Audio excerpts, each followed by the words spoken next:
Awesome, dude. Well, thank you so much. Seriously, it's such a pleasure to be here to speak with you.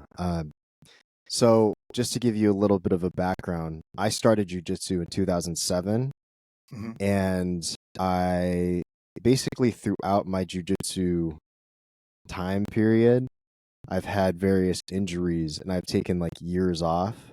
Hmm. This last one, I had meniscus surgery, a bucket handle tear in 2019, which was like the major thing that made me stop jujitsu. And Hmm. then basically I had a repair and then it started slowly like un unrepairing, I think coming undone, I think over the years. And this year I had surgery again for the meniscus and I started feeling better. I started training again in Brazil actually.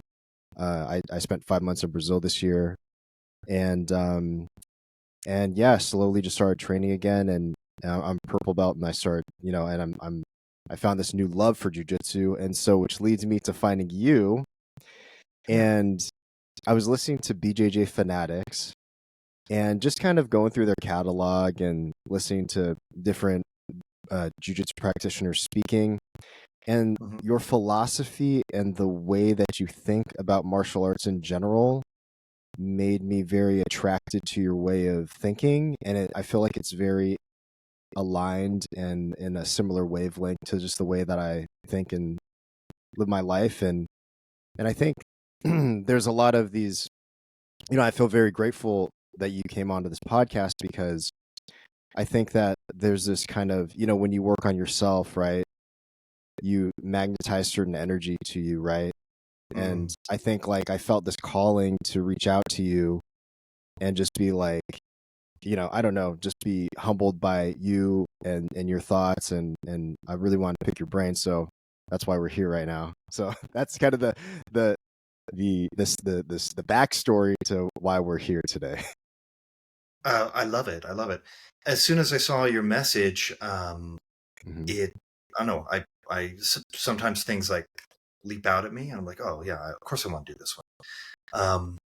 Because not just because Hmm. it's not just another jujitsu podcast, but it's more. It's like you're an artist. Your website, the kind of guests that you have on, Hmm. it's beyond um, just the sport of jujitsu, right? So Hmm. it's really seeing it as an art, which is something that that's kind of how I approach it, and I thought we might have a good conversation. Definitely. I felt that immediately as I started. I like binged three of the episodes that you were on BJJ Fanatics, like back to back to back. Nice. I was like, man, I love this guy's thinking. So I feel so eternally grateful to be here today. And very present. Um, so that makes sense too because I know you have studied multiple martial arts along the way. Mhm. I know a lot of this information can be found on your website. Um, but I'm curious, just for the audience sake, and also I'm curious myself, where your journey into martial arts began, because I believe you were living in Japan, right? Like, That's right. That's right. Yeah. So my first real deep dive, I was exposed to martial arts when I was younger. I saw some kung fu movies, and I something in me was like, oh, I want to do that. I was really into it. Um, I marveled at the kind of body control that these people had. It was like freedom. And I saw people doing backflips and kicks, and I was like, oh, I want to do that. I didn't get that much exposure to it. I did a little karate when I was, I don't even know how old, maybe 10 years old. And to be totally frank, I could follow what was happening in class, but I went to a tournament. I was just following what other people did. I didn't even really understand what was happening. Like, it hadn't yeah, all gelled together up there, yeah. right? Well, I mean, you were 10. I mean, give yourself some credit. Right. Right. So when I was 16, I went to Japan as an exchange student. I just felt really called to, I was living in Anchorage, Alaska. I grew up in Anchorage, Alaska. And I felt called to leave Alaska for whatever reason. Maybe I was watching like 90210, but I felt like, man, I I need to go see more of the world.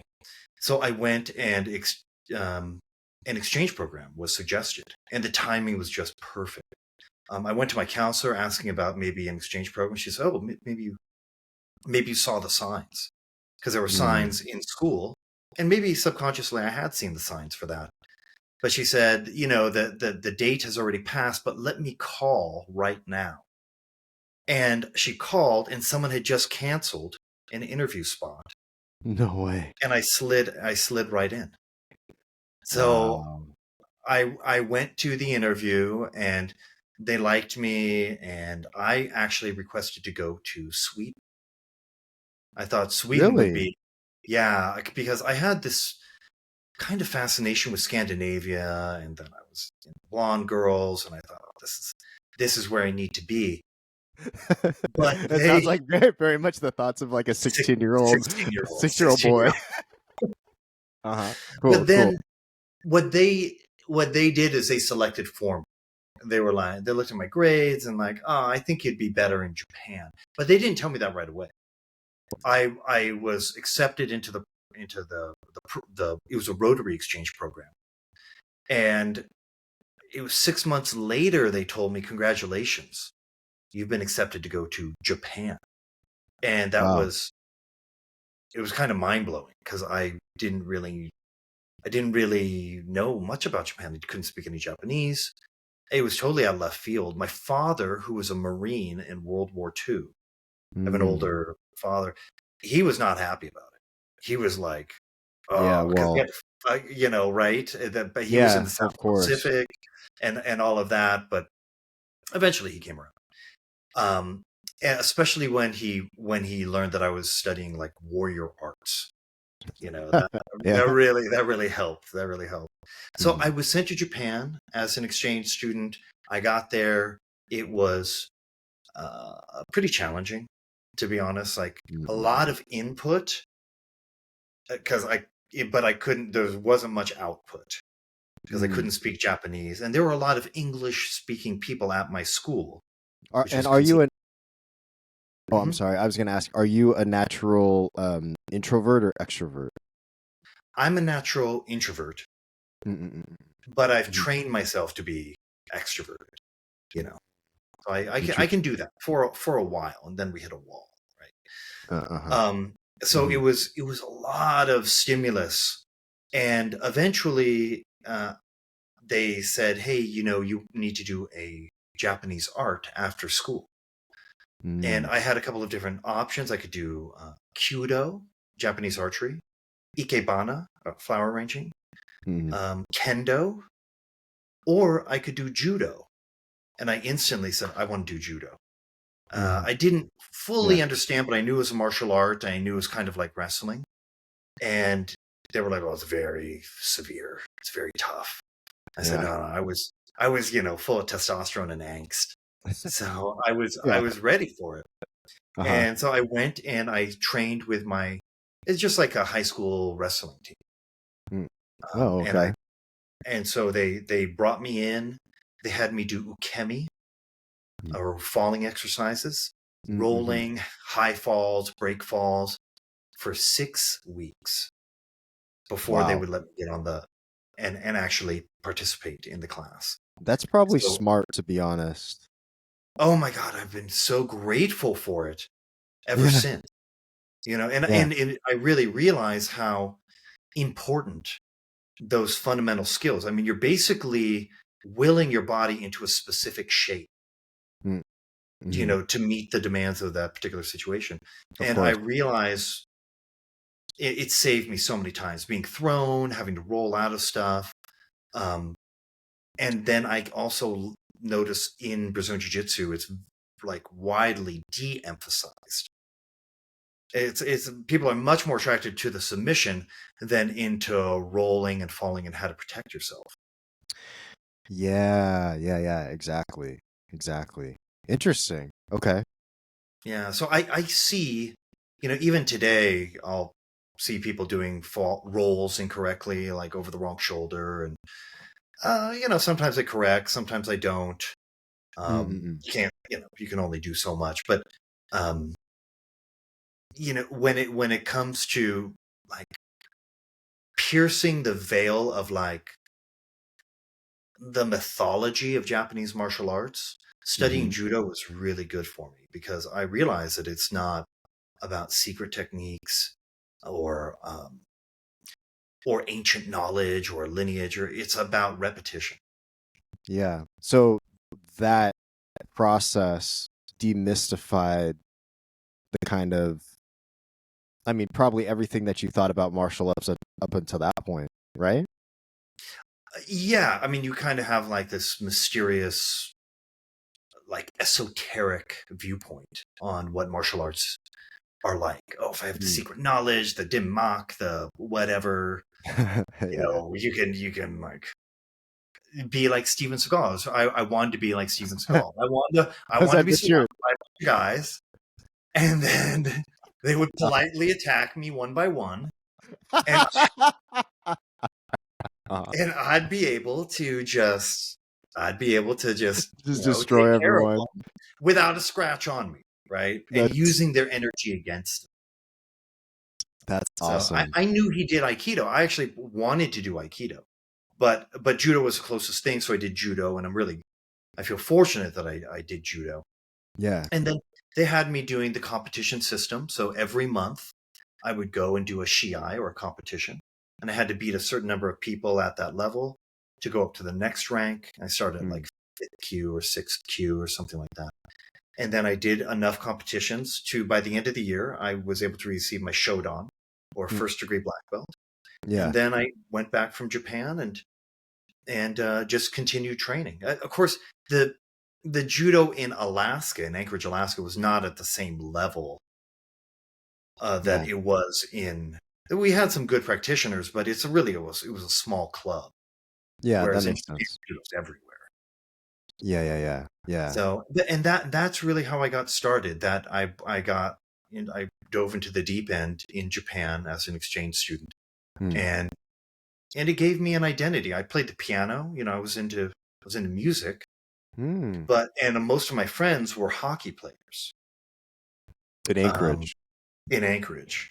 But Mm-hmm. this gave me my own athletic identity as a martial Exactly. artist, Mm. which was really powerful. And the funny thing is, like, it's kind of what I'm known for now, and it's an identity that's really stuck and that I've nurtured. And I think it's important for young men to have that kind of option of forging and reinforcing that specific identity. Totally, totally. And do you think that, so, there's kind of like inherent personality traits that we all have that even though we try to change it over time, and we do obviously change over time, with all the input and depending on how you use that input, right? And how you Mhm. allow it to affect you and integrate into your life, right? But do you think that you've always been a more philosophically minded person? I think so. I think Hmm. so. And Hmm. in even in Japan, like I spent a lot of time in the library. I couldn't actually go to most classes because it was just Hmm. beyond like the language barrier was too much. Mm. So I'd go to the library. There was another exchange student there from Australia, Cameron, and we would hang out and read and study Japanese. And they had an extensive encyclopedia there in English. And I Hmm. remember looking up enlightenment and like Satori, like in the Zen Hmm. in the Hmm. Zen tradition, and just being so fascinated by that. What it would be like to be enlightened, to have your mind basically in muddy water, and then when enlightenment occurs, to go into like swimming in a clear stream is how it was Hmm. described. And I've never forgotten that. And the fact that I was into that, you know, as opposed to, I don't know, war stories or mechanics or something like that. There's always been like that philosophical interest from an early age. Mm. Yeah, it's super interesting. Yeah. There's something that you wrote actually on your website that, let me just pull this up really quick. it stood out to me, and it's very much aligned with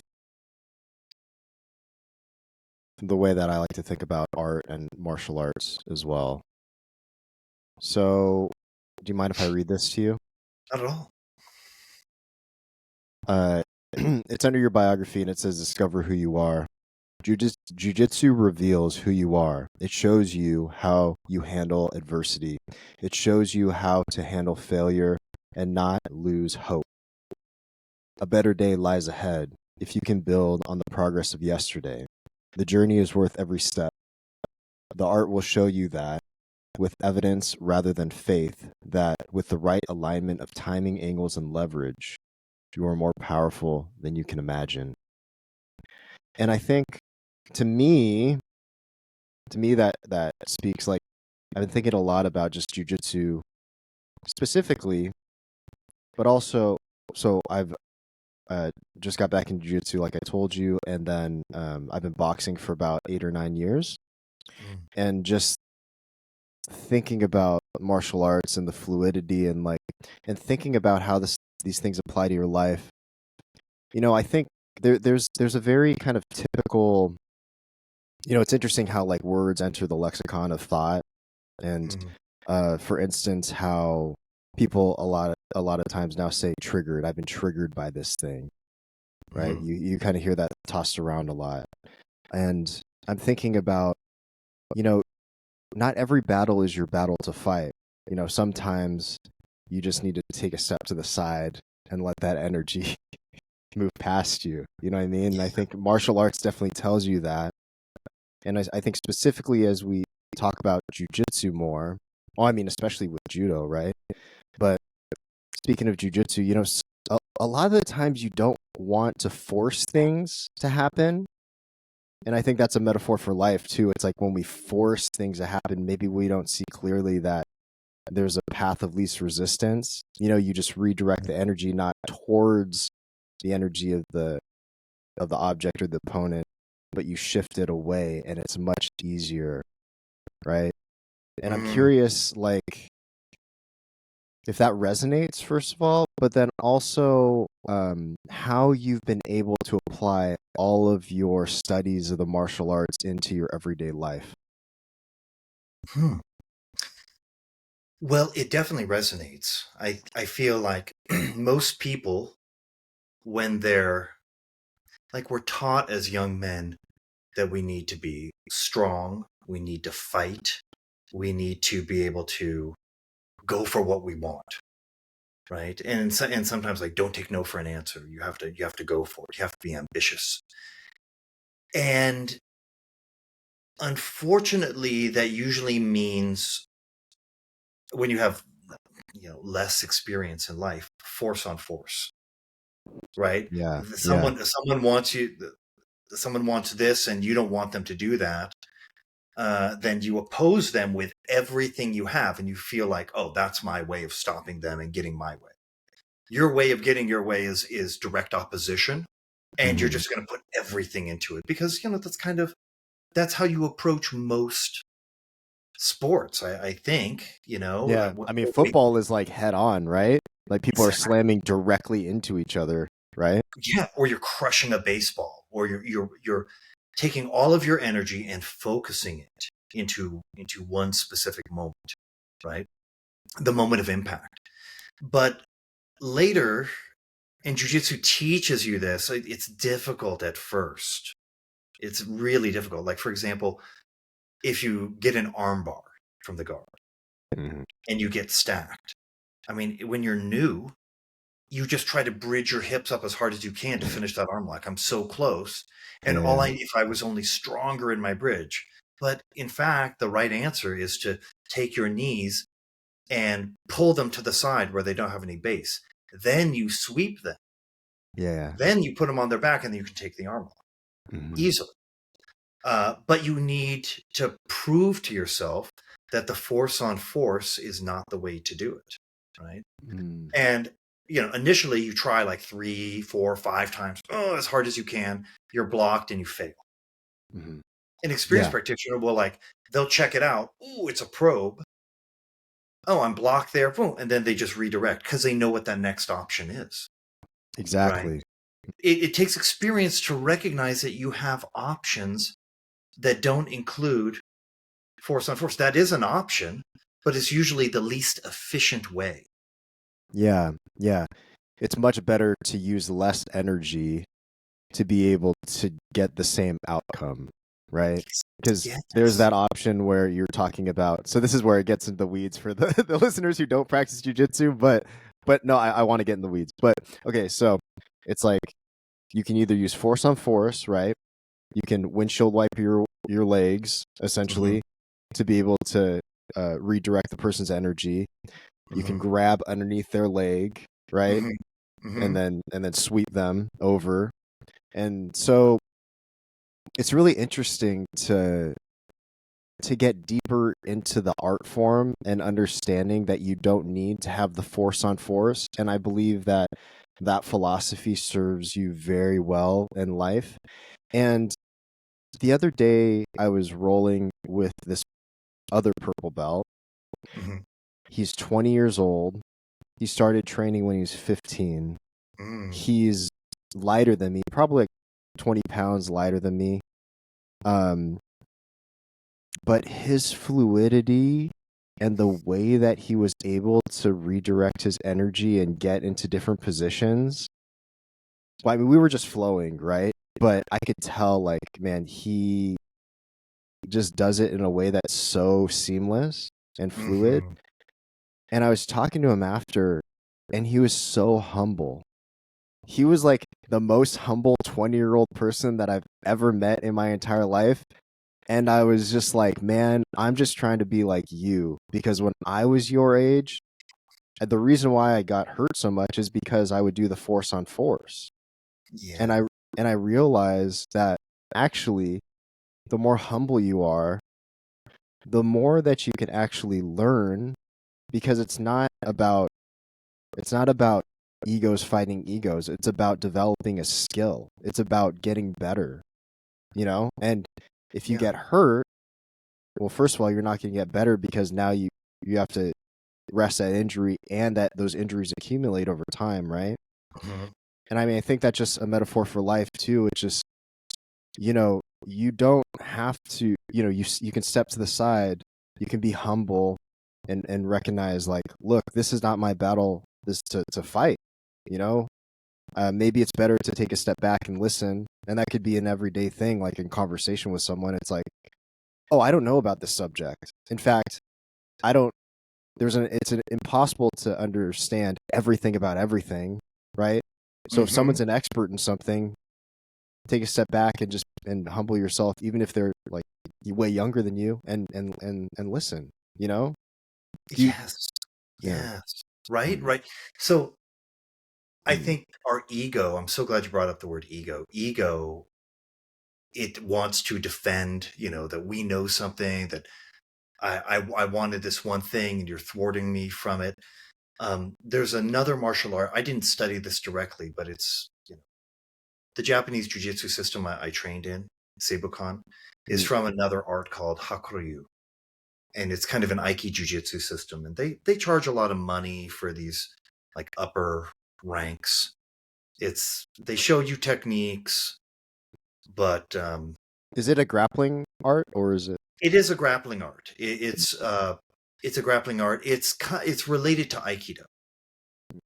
Mm-hmm. Aikido and Hakuryu came from the same root art, Daitoryu Aiki Jiu-Jitsu, which is a kind of a samurai art, a lot of disarms, a lot of ways of dealing with knives and swords, Oh, that's um, cool.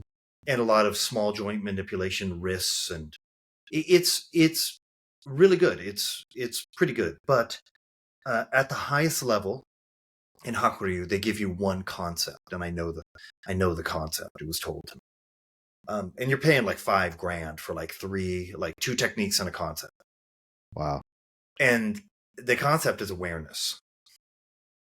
Okay. And so awareness is everything. And you can't expand your awareness without a certain amount of humility, and True. openness.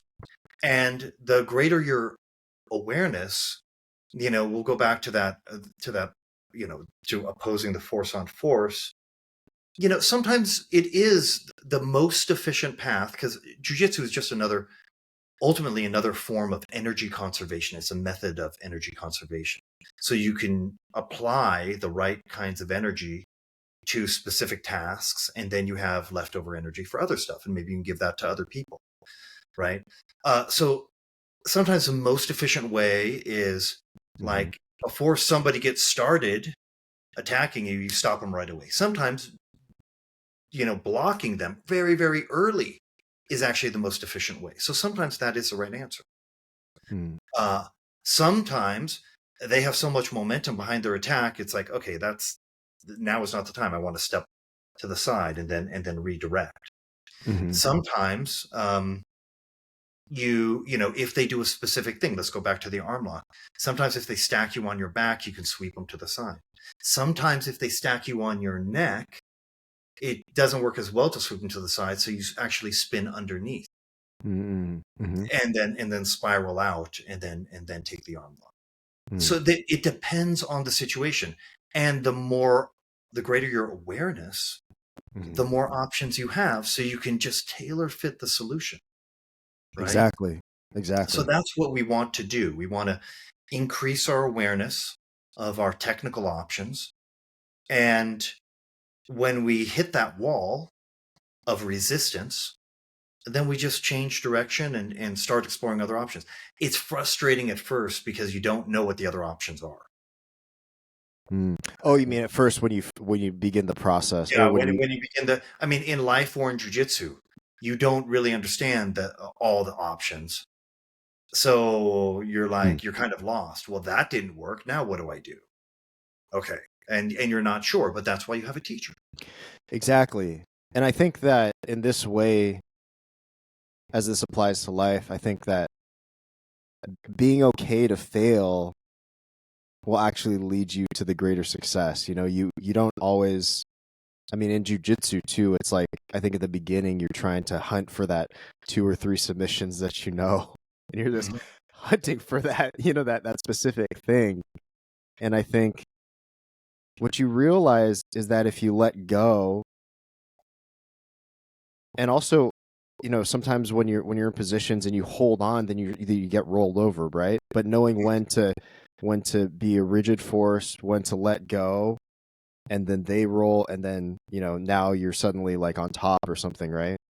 Yeah. And just understanding all of those sensitivities, like, it can be really applied to just life and letting go of things. And I think that's where we get into a lot of these like negative mental reoccurring processes, is when we can't let go of like past situations, or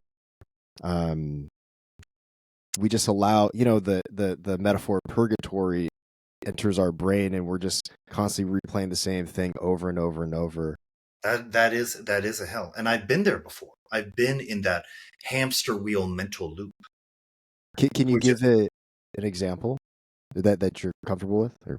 I felt like somebody screwed me over, and I was like, oh my God. There was like, somebody screwed me over. There was some character assassination, and I was like, this is so messed up. This is so messed up, because it was exactly the opposite. But ultimately all those things, that failure in the relationship made me think, oh, yeah, I grew so much from it, because I realized certain things, like, oh, the thief points. The person that's accusing you see it in modern day politics. Every accusation is a confession. Yeah. And when I was younger, like I wouldn't believe it. I was such a literalist. I took people at their word. If a girl said, "No, I have to wash my hair tonight," I'm like, "Oh, your hair looks perfectly clean. I'm not really sure why you don't want to go out tonight." Right? It's like a little white lie, but you don't really understand like the social niceties, and and just being in a relationship with people. When I was younger, I would really fight for, if a girl broke up with me, for example, my ego would be like, no, I have to fight for her. I have to prove that I am the right person for her. But with experience, you realize, no, that's not at all. Oh, she doesn't want to be with me. Oh, Thank okay. you. Or I thought it was working out, and I will, and you move on, and you move on, and you realize, oh, it's going to be better for them, and it's going to be better for you. Yeah. But initially, your ego is just so fragile, Yeah. and it's the only thing, and you don't really realize just all the options that you have in life, socially, Yeah. romantically, or even being in a job.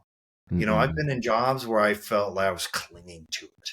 Like, oh man, if I don't keep this job, what am I going to do? If Steve can get another job, I mean, most of the time, depends on the economy, but you can do different things once you recognize your power. And also there's a real power in letting go of a position. If you're too rigid with the position in jiu-jitsu, yeah, it can be used against you pretty easily.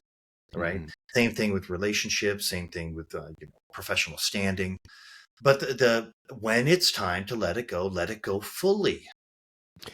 Totally. And I think that's where in life in general we run into issues, is when we don't we embrace more of the fear of letting go, or the fear of stepping into the unknown, and we don't allow ourselves to really love ourselves in that regard, because we're believing that this force is against us, when actually we don't need to believe in that, right? And I think a process of loving oneself is really being honest with what's being presented. Like, for instance, in that relation, or the in that example of like a relationship, right? Like, if someone doesn't want to be with you, then it's like, okay, you don't necessarily. And it's interesting, these narratives that kind of Hollywood impresses upon us, about like, you need to fight for that person, you need to, I mean, that's true love or something, and right. And it's just like, no, if the person doesn't want to be with you, then it's fine. Like, it gives you not that it doesn't hurt, right? Because it always hurts to get rejected. And I think that there's a time period to understand that, and to be, and to grieve, right? But at the same time, like, at some point you have to tell yourself, like, look, like, in order to believe in myself, I need to let go of that. I need to move on, and that I'm going to allow this lesson, whatever that may be in jiu-jitsu or whatever, this perceived failure, to be transformed into a thing of growth, rather than just, oh, like I fucked up, this is about me. And do you know what I'm saying? Oh, absolutely. And then, as you get older, you get evidence. It's not just what you're kind of programmed into specific beliefs through, Hollywood films and whatnot, these kind of narratives that were given, that, and I think these are some are really useful, but sometimes you can look back at periods of your life where you were just dialed in. You were saving money. You're working out at the gym. You're not on the hunt for a relationship. You're just living your best life. You got everything. You're getting everything dialed in. You're doing maybe some of the best writing you've ever done, some of the best artwork you've ever done, because you're just in that groove where there's no lack. You're just, and then you enter a relationship. You end up spending all your time, which you're happy to do, but then, rather than, oh my God, now I lose this, person who brought so much pleasure and contentedness in my life. Now with experience, you can just thank them for that. And in fact, you look forward to, like, man, now I can get back to me. Now I can get dialed in on because you don't have time for everything. Now I can get back on my diet. I can be lifting weights again. I can be, writing music again. I can do, write the great American novel like I always wanted to do. Yeah. You recognize. You turn your Hemingway. Yeah. Yes. I'm going to be Hemingway. Yeah. And you have that option Yeah, And yeah. you realize like, oh man, it can absolutely go there. So it's just that you don't, there's this kind of like bleakness in those early relationships where you're like, this is the end. Mm. And it's not dissimilar from an injury. Actually, the injuries in jiu-jitsu, when I would get injured when I was younger, um, Mm. I was like, this is me forever.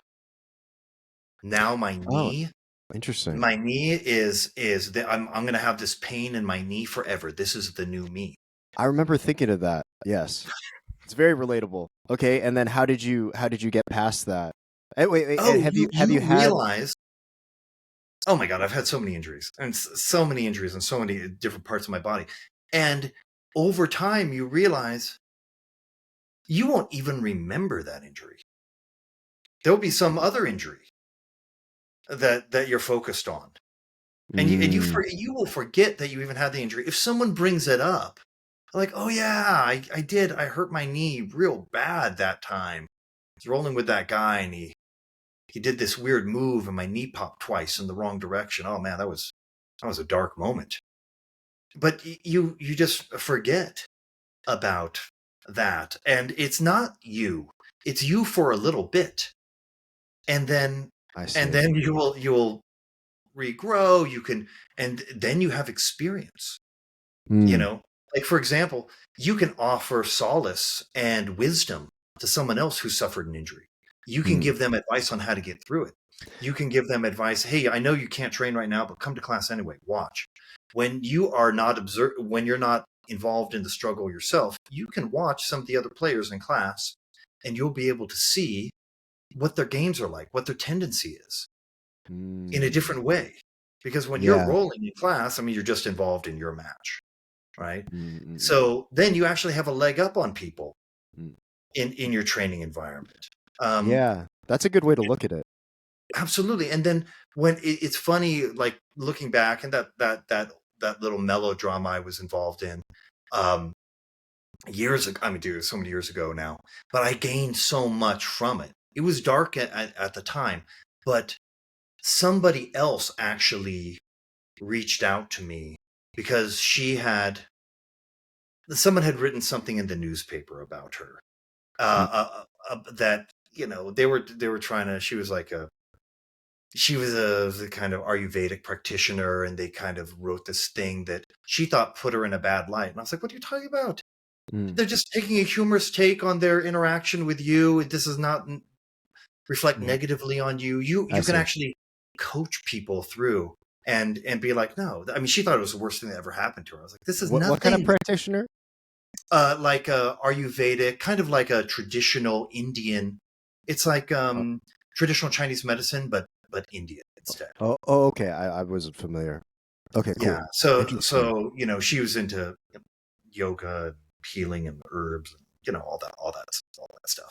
Mm, mm, mm, So being able to go through an injury, whether that's to your ego or to your body or to your reputation, mm. allows you to grow from it and then offer some wisdom to some other people. And when you see, oh man, you suffered, you that's not a break, that's a minor sprain. Yeah, and totally. you can kind of square them with reality, like, oh, that's nothing. That's Mm, mm, nothing. mm, There's a really great um, quote from Tim Ferriss. He mm, was just becoming really successful, mm. and he got his first lawsuit. Someone was suing him for something, copyright, whatever it was. I can't remember. And he Okay. was devastated. And he went to one of his entrepreneur buddies, and the guy was like, It's "Dude, nothing. if I knew you would take it this hard, I would have sued you myself. Toughen you up." That's so funny. Well, that's the thing about stress and exposure over time, right? Like you don't want so much stress in your life to where it breaks you, but there's those and not I'm not wishing lawsuits on people obviously, but like Mm-hmm. there's certain stresses along the way I think that are necessary in order to build character, Yes, right? yes, and it also gives you full access to compassion. How so? I remember. Well, I've always been kind of ambitious, and I tried to do the smart move, and everything was really like kind of calculated.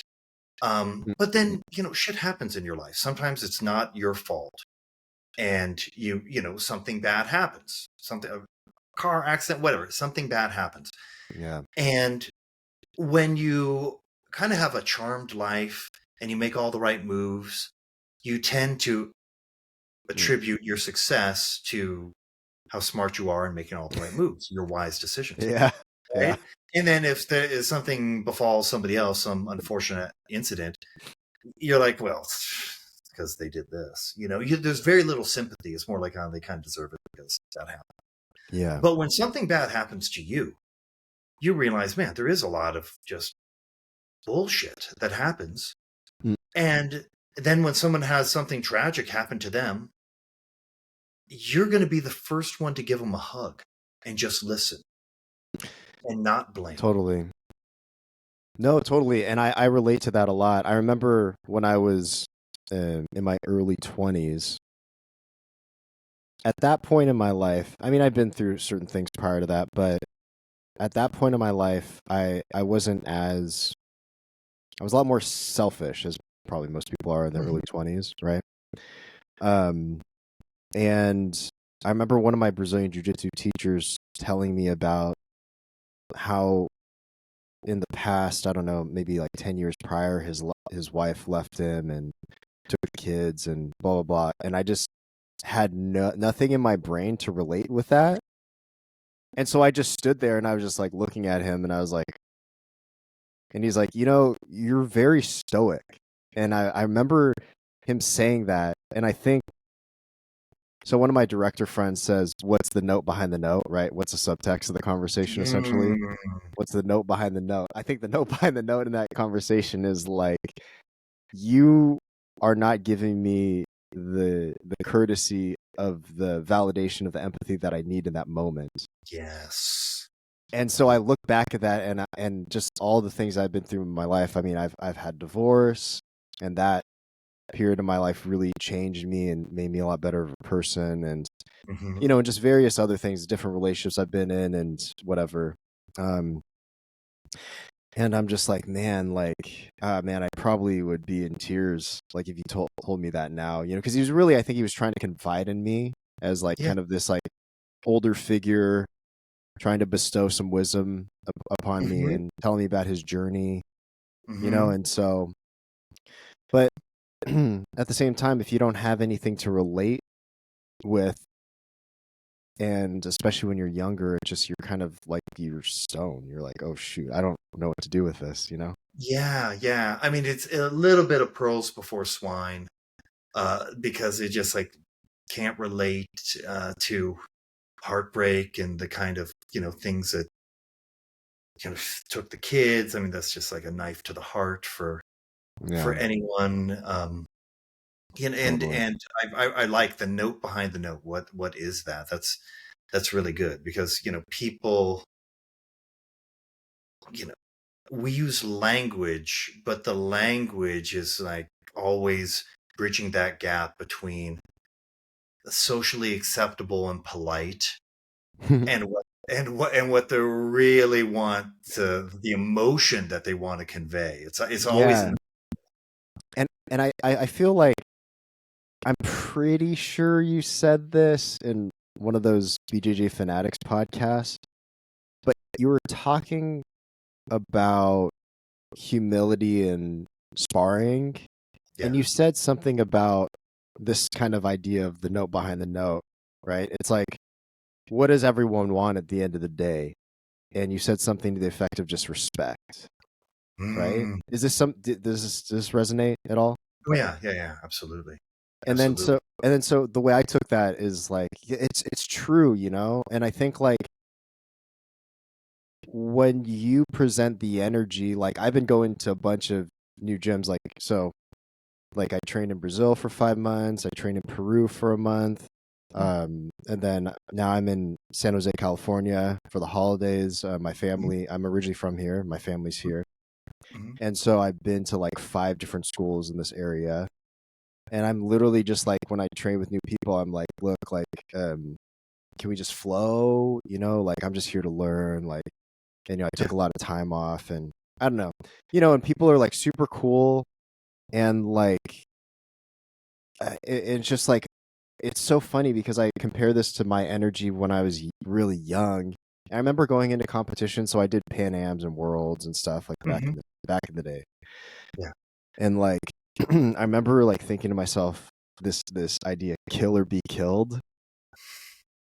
And I know where that comes from. And it's a big insecurity in myself, first of all, and also just like trauma from the past, you know? And I think I Hmm. let all that weigh on me, and this is my form of getting that out. But by getting it out, I put myself in a lot of situations where I get hurt because I'm being too aggressive. I'm going force on force, and I'm not being wise about the situation. And now I reflect on that, and I'm like, dang, I could be a multiple degree black belt by now had I Hmm. been like that 20-year-old I was telling you about, that just humble. Do you know what I'm Totally. saying? Yeah, And I'm absolutely. like, dude, when I met that 20-year-old, I'm like, I just want to be like you, man. Like, you're so like the chillest dude ever. I'm like, dude, you don't even need to like read like Zen Buddhism or like, you know, like you are it. You know?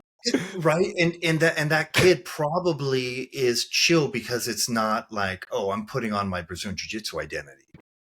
It is Yeah. second nature to him because he just grew up doing it, with the neuroplasticity was there. I've trained that kid. I've rolled with that kid before, where it's just Mm-mm-mm-mm. seamless. It's seamless. They go to the next thing. It's easy.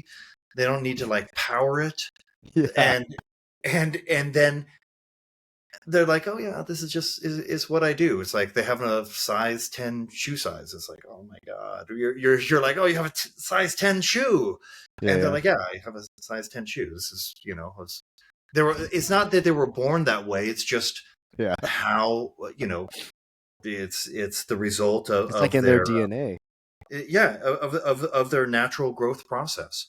So, and I remember like my own ego with jujitsu. Like I wanted to be good. I wanted to be respected. I wanted people to say, "Oh, that guy's good," Mm. or and and then later the vanity turns into that guy's good to like, oh, he's got beautiful jujitsu, or he does it, whatever. There's always like a different level that you want to get to. Like it never ends. Yeah. So, but that kind of um, that quest to prove you're a man, to prove that you're worthy. A lot of guys seek it out.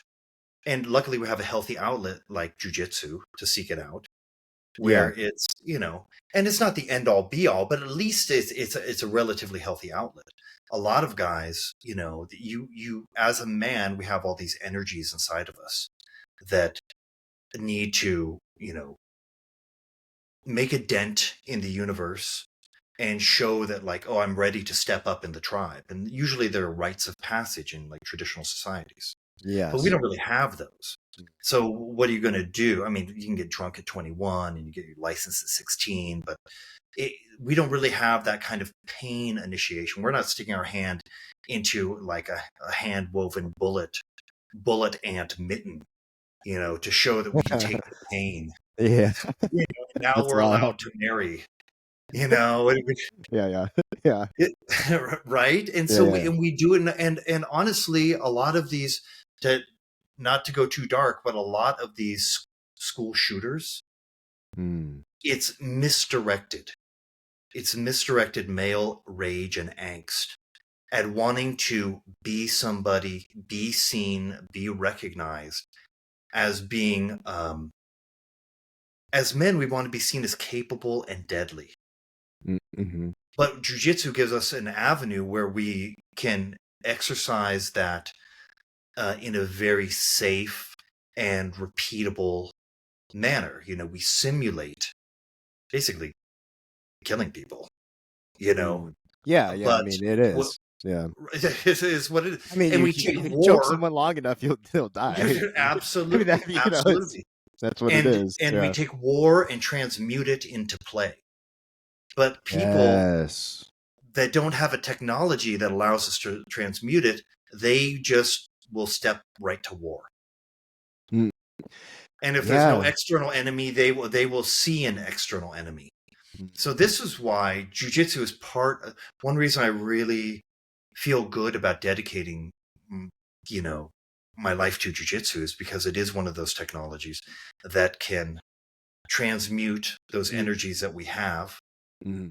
And in the words of Jigoro Kano, like we can create a more like robust and energized society.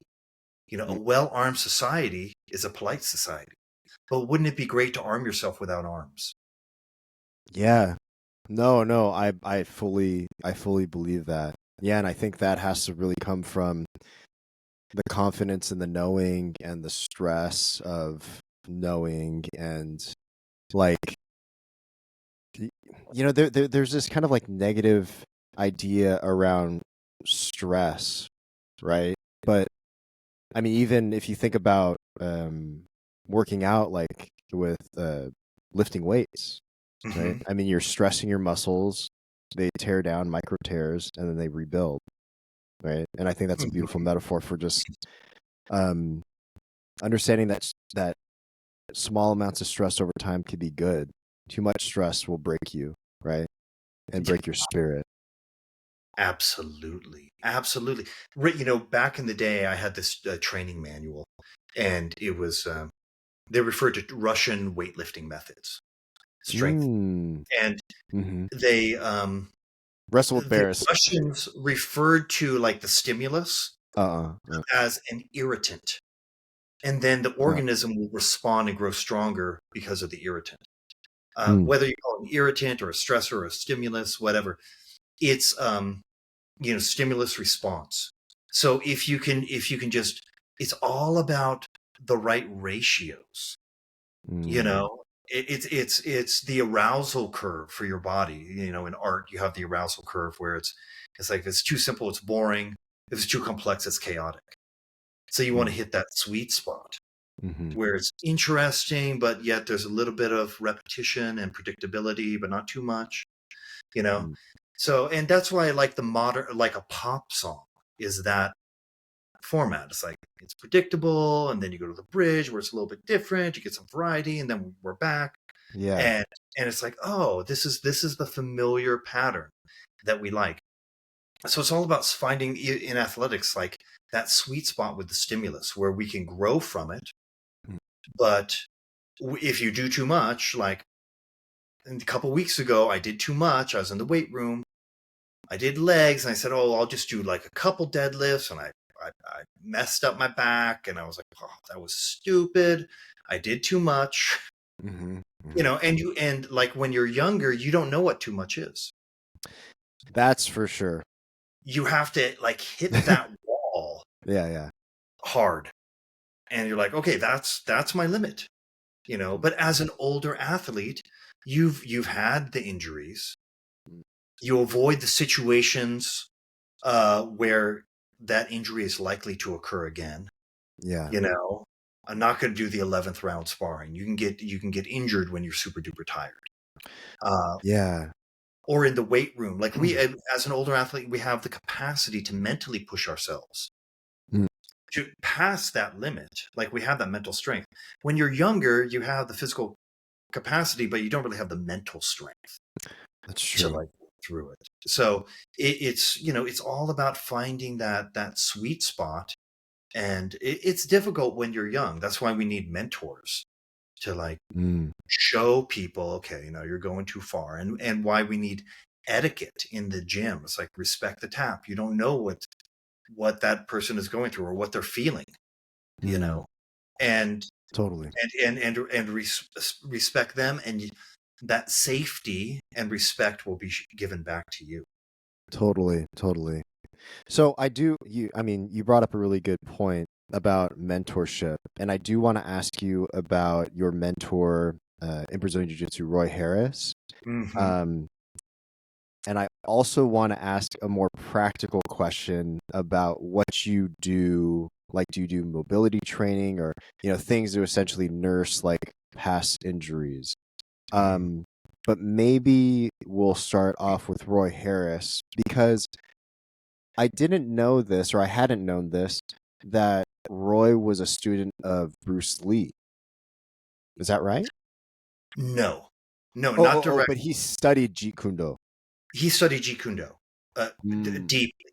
And so he was actually a JKD practitioner before he got into BJJ. Ah, Rick Fay was his original teacher in Minnesota, and then he came out to like the Inasanto Academy, oh, okay. and he was there with like Eric Paulson and all these, and I think Bert Eric Richardson. Paulson. Eric Paulson did Oh yeah, wait, but didn't Eric Paulson also do he's known as a catch wrestler, right? yeah, and shoot fighting. He's like, you know, yeah, but this was that was part of their extended training.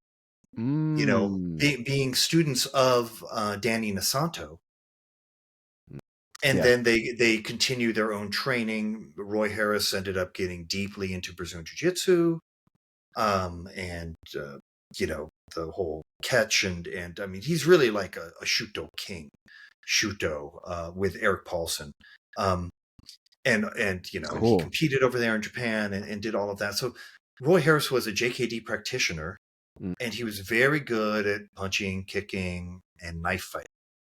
And Wow. somebody was like, "Hey man, you got to check out this. Um, you got to check out this Grace Jiu Jitsu stuff." And he was like, "I don't know about that. I mean, I'm pretty good where I'm at." And Mm. they're like, "No, I can show you. It's really good."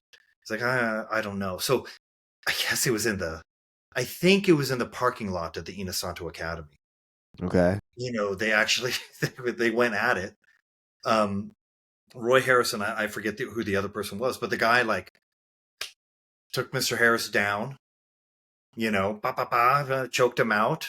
And like most of the challenge matches, I think it may have happened like twice. And when it happens twice, you're like, There's oh, something there. Yeah. yeah, there's something there. Yeah. So then that's when he went and explored it. And he had done a little bit of grappling before, a little bit of judo, a little bit of like some Chinese grappling styles, but he just wasn't into it. He wasn't into it. Uh-huh. But then he actually started training. He took an introductory private lesson from Hoyler Gracie at the Gracie Academy. Wow. Okay. And Hoyler was like, okay, I'm going to mount you and try to get out. And he couldn't get out. And then he's like, okay, now you mount me. And he outweighed Hoyler by like 50 pounds. And Hoyler, of course, got out like immediately. Easily. Yeah. And so he was like, whoa, this is something. There's something soft yet powerful in this martial art. And it was the first time he had really had like grappling art be kind of playful. Like it had that quality. And so he was like, wow, there's something here. So then he really started training. He trained with the Gracies in Torrance. Oh, okay. Yeah. For years. And that was his introduction. And he was living in San Diego, and he would drive like to the Gracie Academy No from way. San To Diego to train? Los Angeles, do all the classes that he could in one day. And Horian even let him like go into their library and like look at videotapes, and because he was there all day, and then he would drive back. Eventually, they had a falling out over Roy Harris teaching some of the techniques in a women's self-defense class. That's And okay. and he was like, well, you can't be teaching that stuff. And he was like, well, I mean, I'll give you all the money I get from the class. It was not much. It was like $400 a quarter or something like that he got from the university. And he's like, I'll give you all the money. He's like, no, we need more than that. You can't be teaching these techniques at all. So they ended up having a split. And then he went to the Machados, and there was Under who? Which Machado? well, all the brothers were together at the time. So it was, but he was with Hegan and Jean-Jacques, and I mean, the story is that he caught Hegan in a banana split. Really? And Jean-Jacques, and Hegan was cool with it, like, oh, that was good. It was something that wasn't. I'm sure Hegan was like, it was unexpected. Yeah. The technical novelty is always a big advantage in Yeah. grappling, right? Yeah. Yeah. Yeah. Yeah. You haven't, or you're not on. But Jean-Jacques got really irritated at it, and then like I guess he mopped the mat with Roy, like, in front of the whole school. Oof. So, and then there was some other. I mean, this is like typical stuff. Then they accused him of teaching like his sambo teacher.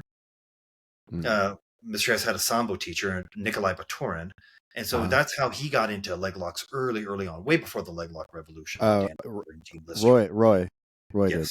Mm-hmm. Oh, okay. So he was Why? into heel hook, straight foot lock, because this guy Nick Baturin came to his grappling class at UCSD and tapped him out like With those leg locks? with the leg locks. And Yeah. he would, and this guy had like come up through the Russian system where he went to a school since he was a child, learning judo and sambo. So he Cool. was, a master. He was a master of it. And there was some drama because they accused him of teaching like the sambo people, but it was actually another Machado black belt that was teaching. And it was like, so he went from there to Joe Morera.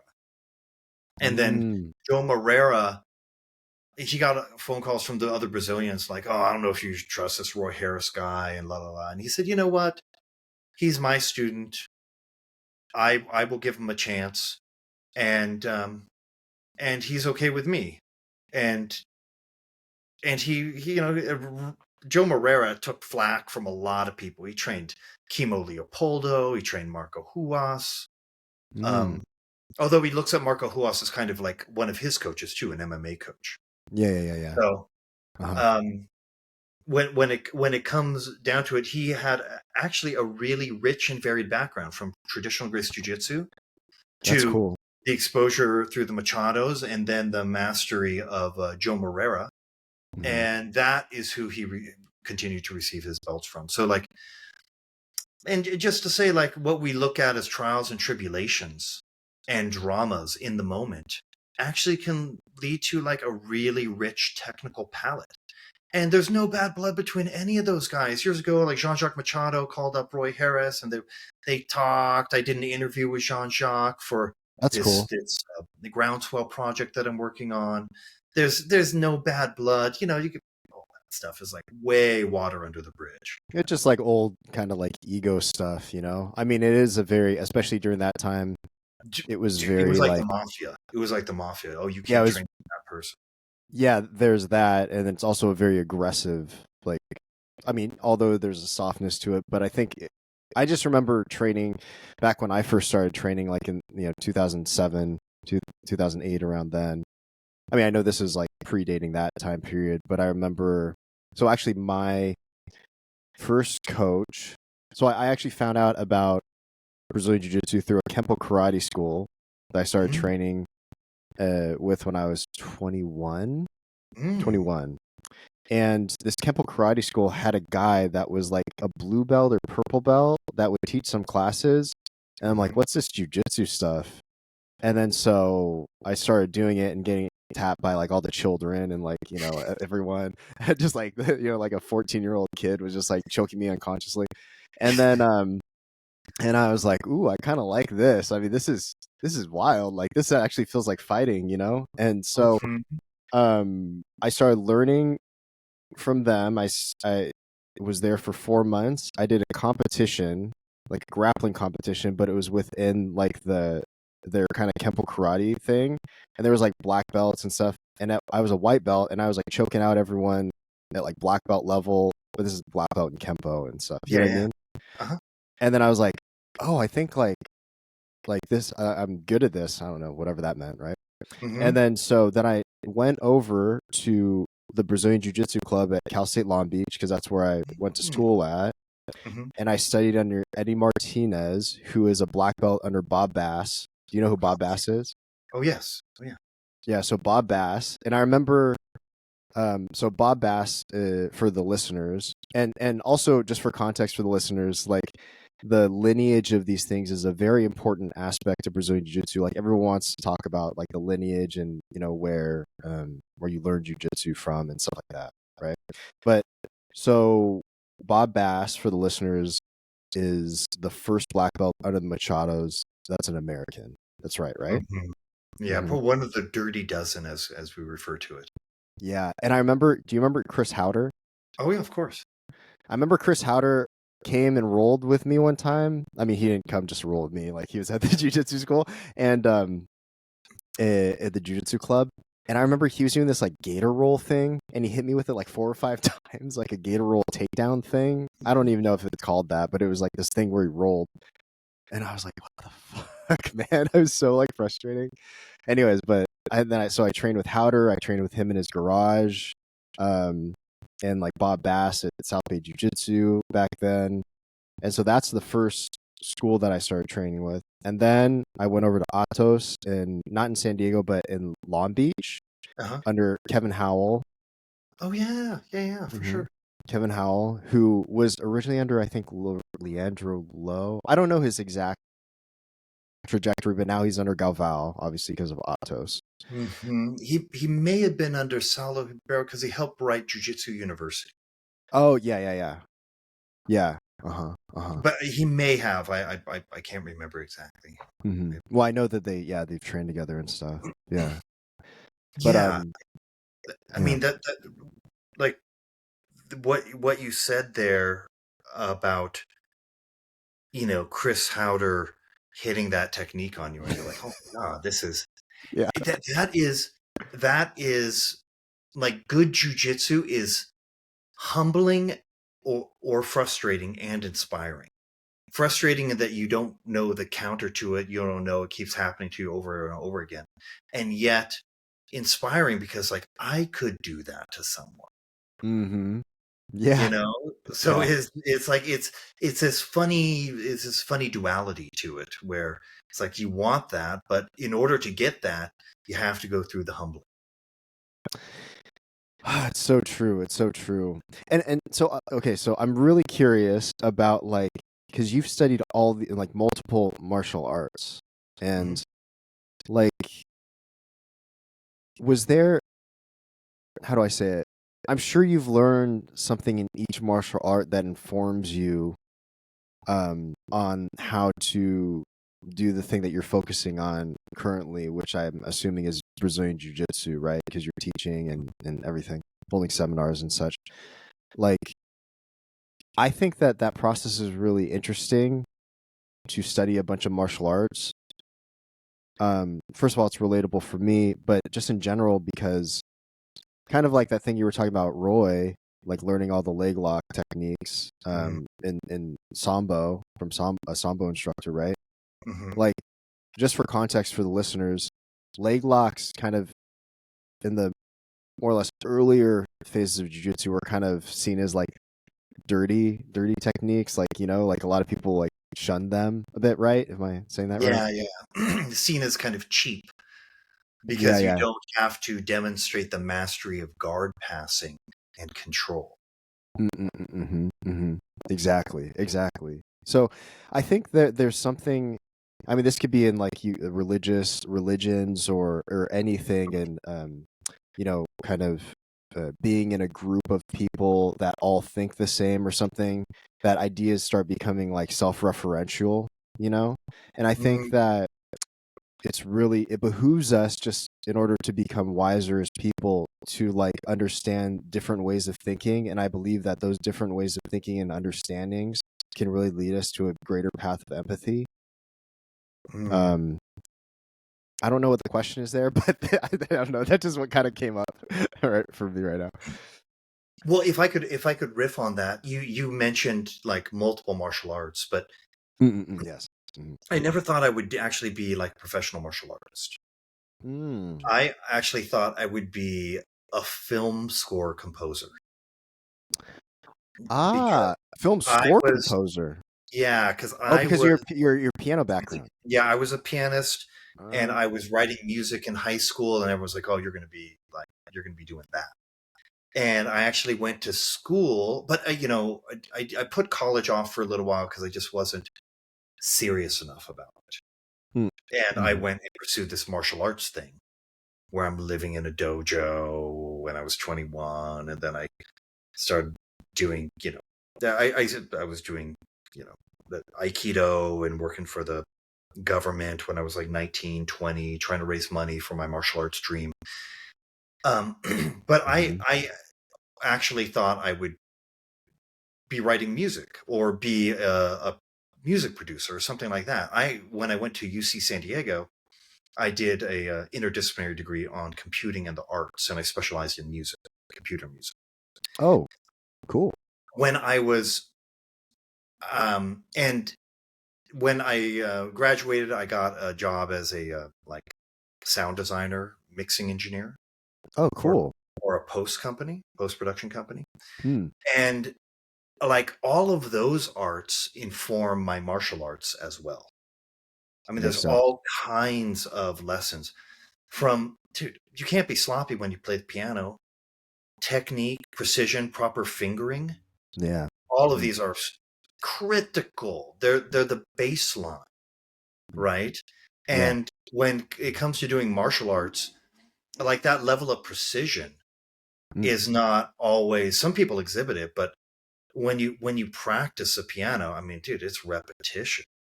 It's Yeah. repetition. Mm. And when you do sound design, you know, just the actual sound is usually not that exciting. The sound Mm. itself, you need to put a compressor on, you need to do this other stuff. You actually need to stack sounds on Yeah. top of each other. Maybe you need like a bass hit, maybe you need a whoosh Mm. coming in. And then when it starts getting really good is when you stack like 2 or 3 things on top of each other. And it's very, very similar with martial arts. You need to stack circumstances on top of each other, right? You need to be in the right position. You need to give them the right push so they push back. You need to have the reps so that you can fit into the space as they're pushing back into you, right? And that's how, when you were reading the quote, it's like, if you can do timing, angles, and leverage, if you can get all of those right, it's actually easy to be able to manipulate the other person, whether it's submission, throw, off balancing, whatever it is. So all of the arts, you know, for the musical arts, there's a lot of overlap with martial arts. Each martial art gave me a certain quality. Judo was the repetitions. Aikido was the blending.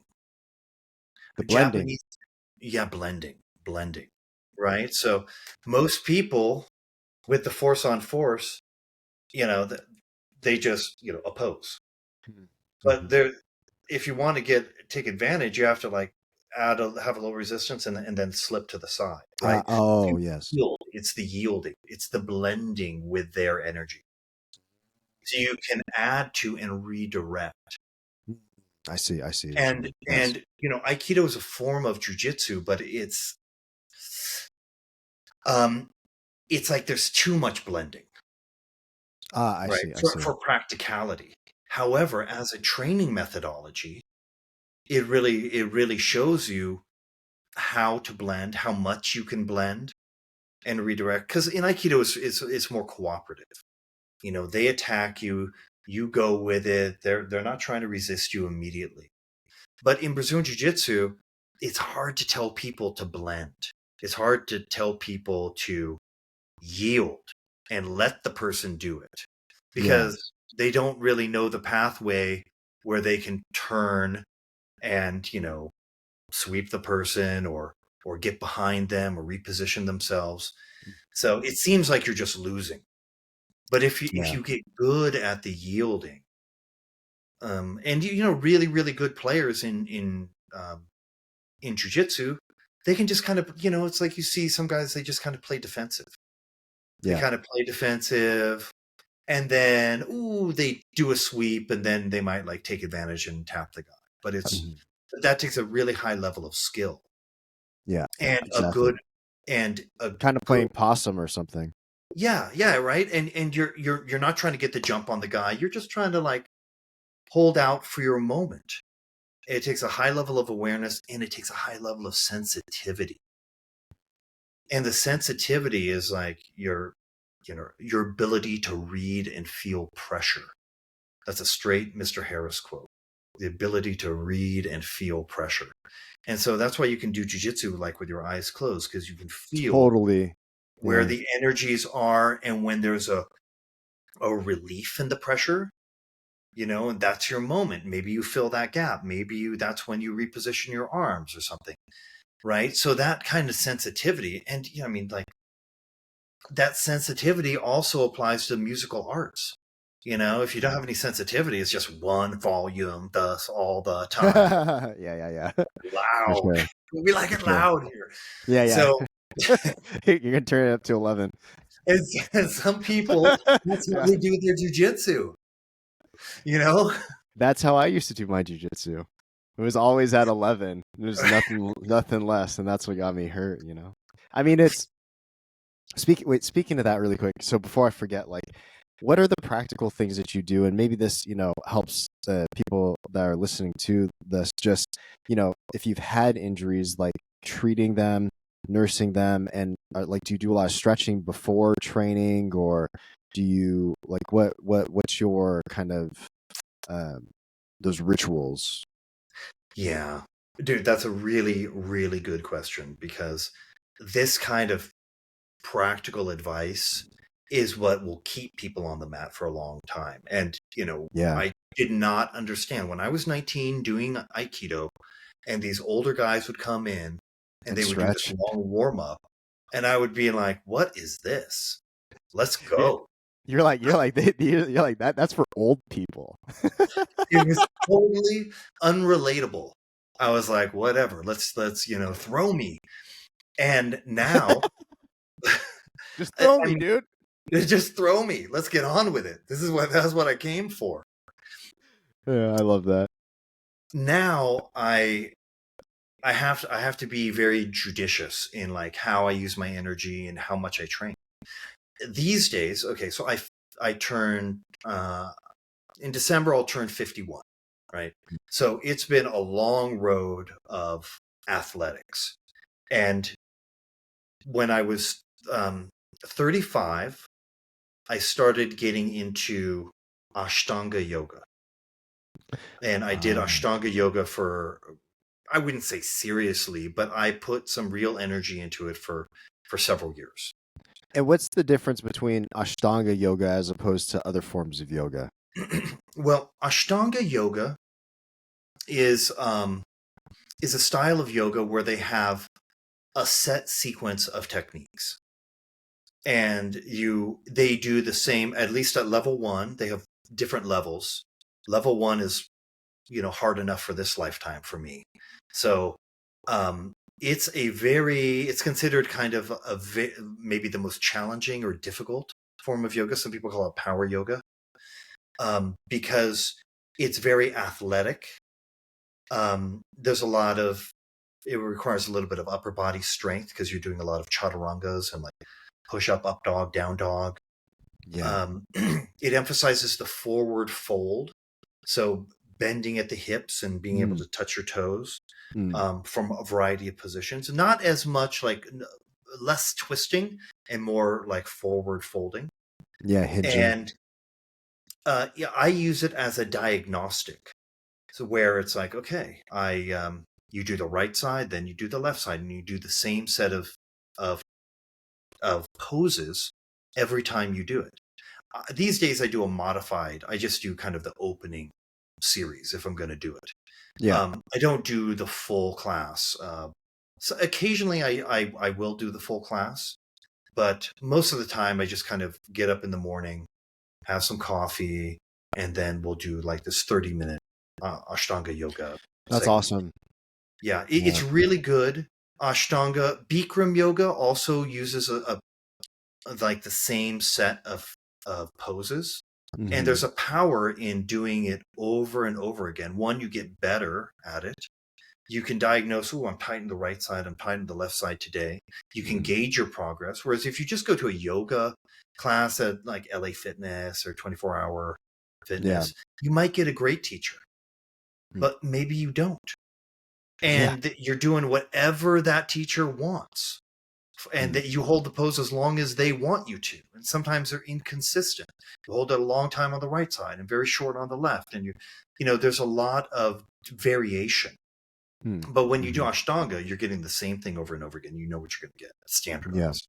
Oh, I see. So Interesting. Cool. Yeah, and it also, we're bent over all the time in jiu-jitsu. So Ashtanga at least puts you on the right track of like Opening up. expanding your chest, arching backwards, opposite of sitting in an office chair. I see. So that has really helped my longevity in jiu-jitsu. Um, Awesome. Always had a clean diet. I enjoy lifting weights, but you can get hurt in the weight room. You got to be kind of conservative. Mm. Don't lift for ego. Don't lift for looks. Lift for Yeah. just just Function. keeping the machine maintained. Mm-hmm. That's what you want. Mm-hmm. And when it comes to recovery, you will probably need, and this is, I feel, many traditional martial arts, some have a healing system, some emphasize, recovery a little bit more. BJJ, the top athletes have recovery, like a massage therapist, a chiropractor. They do all these different modalities, but it's really underemphasized. But you Mm. need all of that stuff. Yeah. You need healers on your side to Mm. help you, and that could be an acupuncturist. It could be any kind of healing modality, but you need to kind of maintain um, a recovery regimen, No, because what we I do get is that. it's relatively low impact and it's high intensity. Mm-hmm. Yeah, Mm-hmm. and so you know you need to be able to have those people in your corner, because you will get like little bumps, bruises, sprains, twists, and being able to just understand, okay, I need a massage this week, I'm really tight, I pulled something. um, that will keep you on the mat for a long time. Yeah. Yeah. Definitely. Yeah. No, I have my own kind of protocol of mobility training. And do you do myofascial rolling at all? A little bit. Mm. If I'm, yeah, probably should do more, but yeah, I have Mm. various rollers, and sometimes I use the lacrosse ball Yeah. and all of these things, because you can feel like, oh man, I am tight back there. Um, Mm. I think, and if it's a GMB or whatever, I mean, any of these kind of movement modalities are really good. Gymnastica natural, whatever is working for you, but you Mm. need to have kind of a playful, natural approach, Mm. and that will keep you on the mat longer than just a strict. I mean, there are things like powerlifting, and over the years, I've done it all. You Yeah. know, uh, Calisthenics, gymnastics. I've done powerlifting. I've done, I had the calf shoes.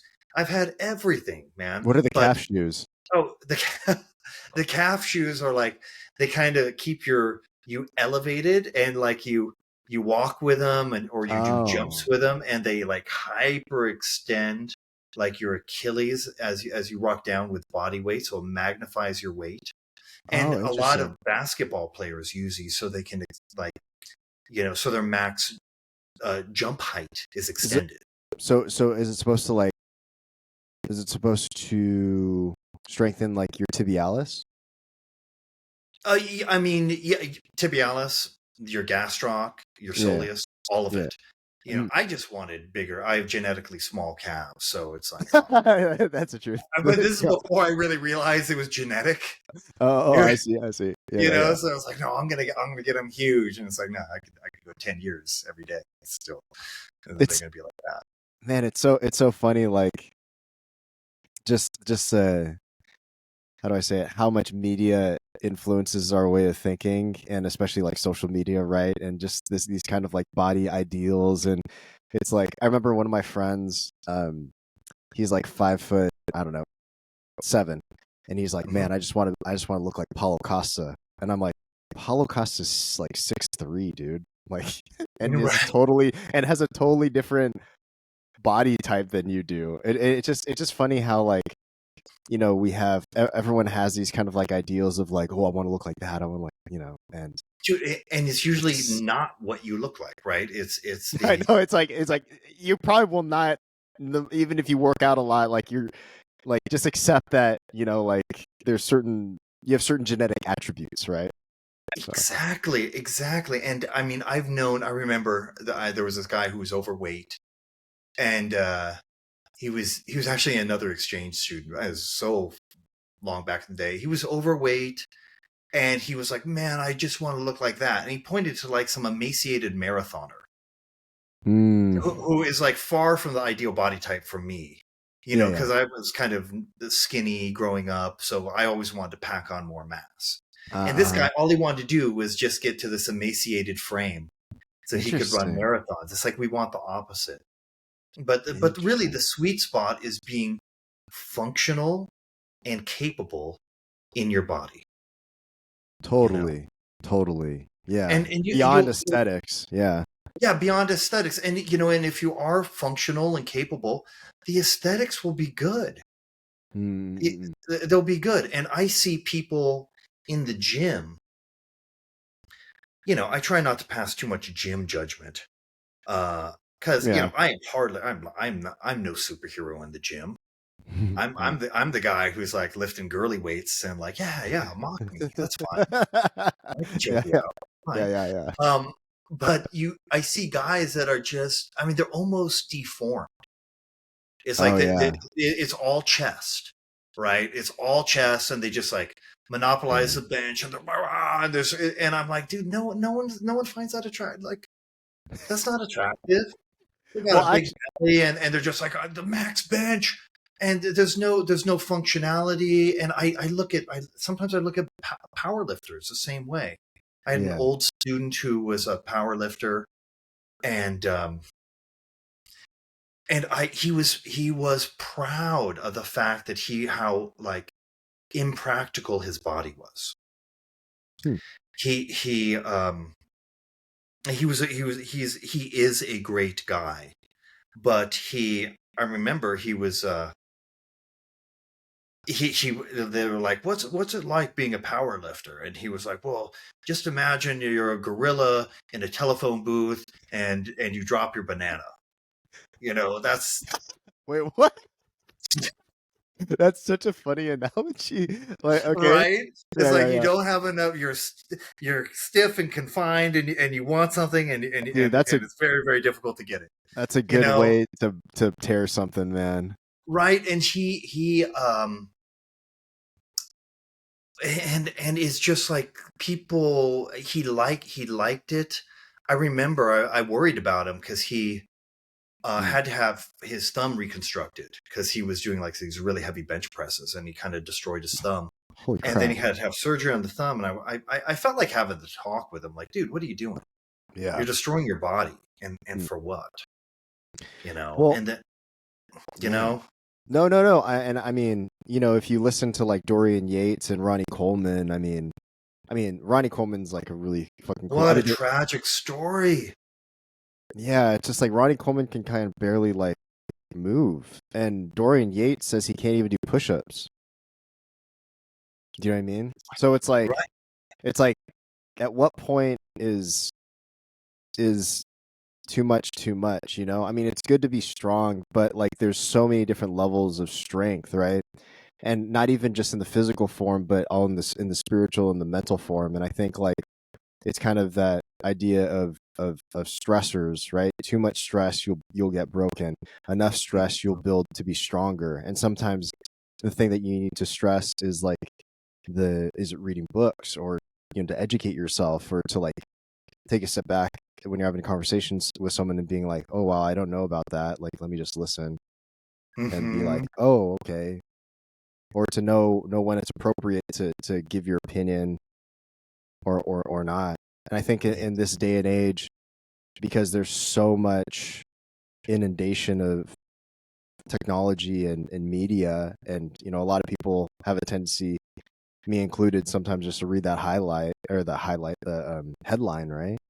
And it's like, but you don't know like all the facts. Like there's so many people, I think, that I've noticed, I've observed now, is like everyone's talking about neuroscience. I'm like, you're not a fucking neuroscientist. Like, just because you listen to a couple neuroscience podcasts or like read a couple of books, it's like, don't act like we're an expert here. Like, Dude, well, are you kidding? Everyone was a virologist and an immunologist and an epidemiologist a few years ago. It's Exactly. like, oh my God, Yeah. the yeah, and that worries me. That worries me where, we've kind of flattened the landscape through technology and social media where people are accessible, like, but Mm, but there are still levels of expertise yeah. that are difficult to fathom, unless Yeah. you've gone down that track as well. Like, it's difficult to imagine how much they know and how little you know. You might have like a very, very surface understanding of something. Maybe you can grasp the concepts of something, but you don't really understand the underlying mechanisms in a real way. Yeah. And that leads me to my next question about mastery, because I've heard you talk about this before, like how much you can master a topic. And I'm curious what your thoughts are on that in terms of having I mean, you're a fourth degree black belt in Brazilian Jiu Jitsu, you're black belt in multiple other martial arts, right? And so the vastness of experience and and the all that time, like, can you speak of that? The power of that? Oh, yeah, yeah. Well, it's exposure and expertise over time. And mastery can be thwarted pretty easily by the attitude of, yeah, yeah, I know that. Mm, Like, because you get a certain level of understanding. You feel like, oh yeah, I kind of know it. But I realize that I remember a really high level black belt mention. I had just got my black belt, hmm and he said, "Oh, jujitsu is endless." And I thought to myself, no, it's not. It's just, armbar, triangle, kimura, blah, blah, blah, blah, blah, like, blah, blah, blah, all this stuff. But as I've gotten older and more experienced, I'm realizing, dude, it's deep. It may not be endless, but it is endlessly deep in your pursuit of mastery. And for example, I just this last weekend I was at something called Old Grappler Summit, and there was a guy there, a really good black belt man. He showed me some stuff. And here I am, a fourth degree black belt. I don't know, he's like a first or second degree, but he showed me some stuff that actually tied a few things together for me that I had never seen before. And I'm sure I showed him some things that maybe he hadn't seen before, or maybe I put it in a different way. Uh, and shout out to Nick, because he showed me something about the like the upa, like the bridge and roll, trap and roll. Trap the arm, bring it across, trap the ankle. But he was flaring his knee out to kind of obstruct the knee as well. And so there was less mobility in the knee to slide out and base. And then I had been shown, like, Yeah. you upa and then you move your head a little bit. And I'd been shown that, but I had never really put that to use. It had been shown to me. I was like, But he actually tied together, oh, yeah, you do it once you kind of block that knee and you go, then you turn and move the head a little bit more. And it was like, oh, man, that was good. And I've been doing this like 30 years. You know, that, oh, sorry. Continue. Oh, no, no, no. And I recognize that even though I know uh, a fair amount, and in some deep, there are little pockets of jujitsu I know very well, like Mm. triangle and arm lock. I know those very, very well, but I still have little gaps. I never formally, even though I've trained with the Gracies, I've never formally trained Gracie Jiu-Jitsu. And so there are elements of their curriculum that I have little holes in. I don't know that. And it's just, it's so, that's the good news, is that even though I have deep mastery in a few pockets of this art, and a good overall level, I'm still learning things. Therefore, it's still interesting.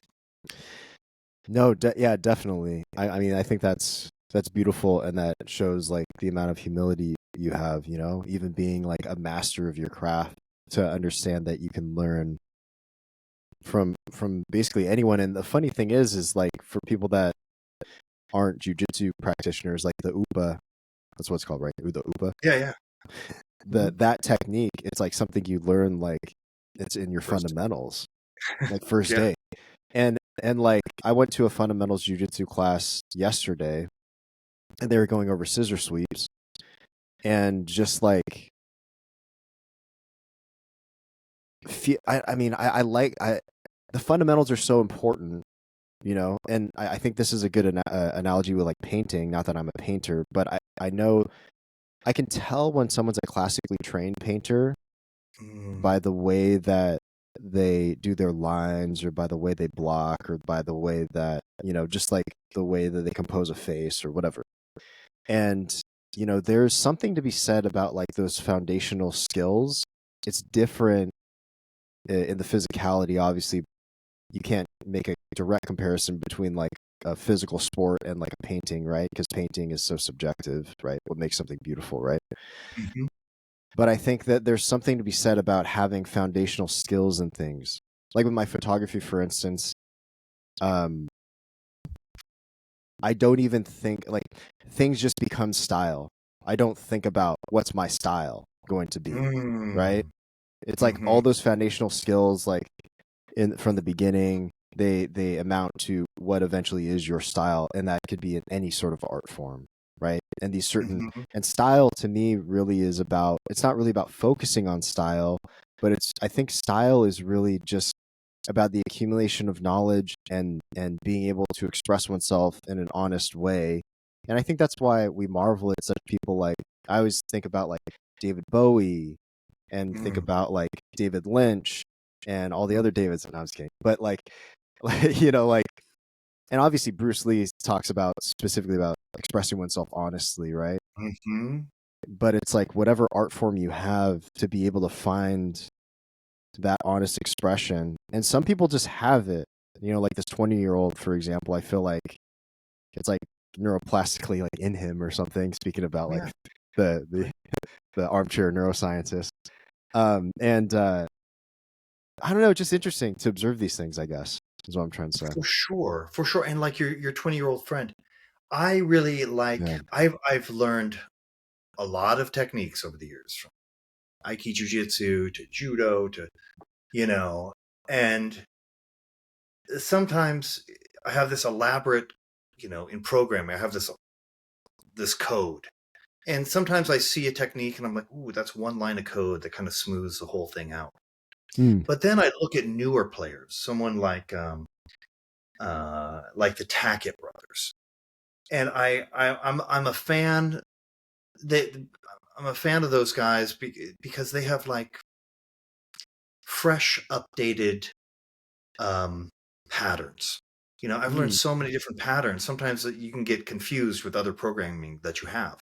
Whereas they started like totally blank, and they just have like the most refined patterns put in. So it's like their operating system, it doesn't have all, it's not weighed down with like my fraggy hard drive, right? Yeah. Interesting. Yeah.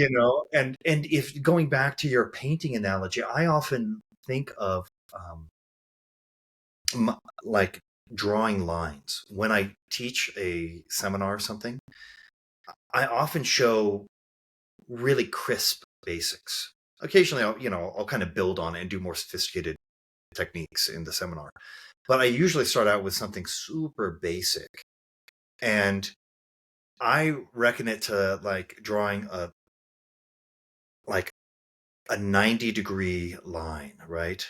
90 degrees. And at first, you're like, yeah, I can draw that. It's like, oh, right, Mm.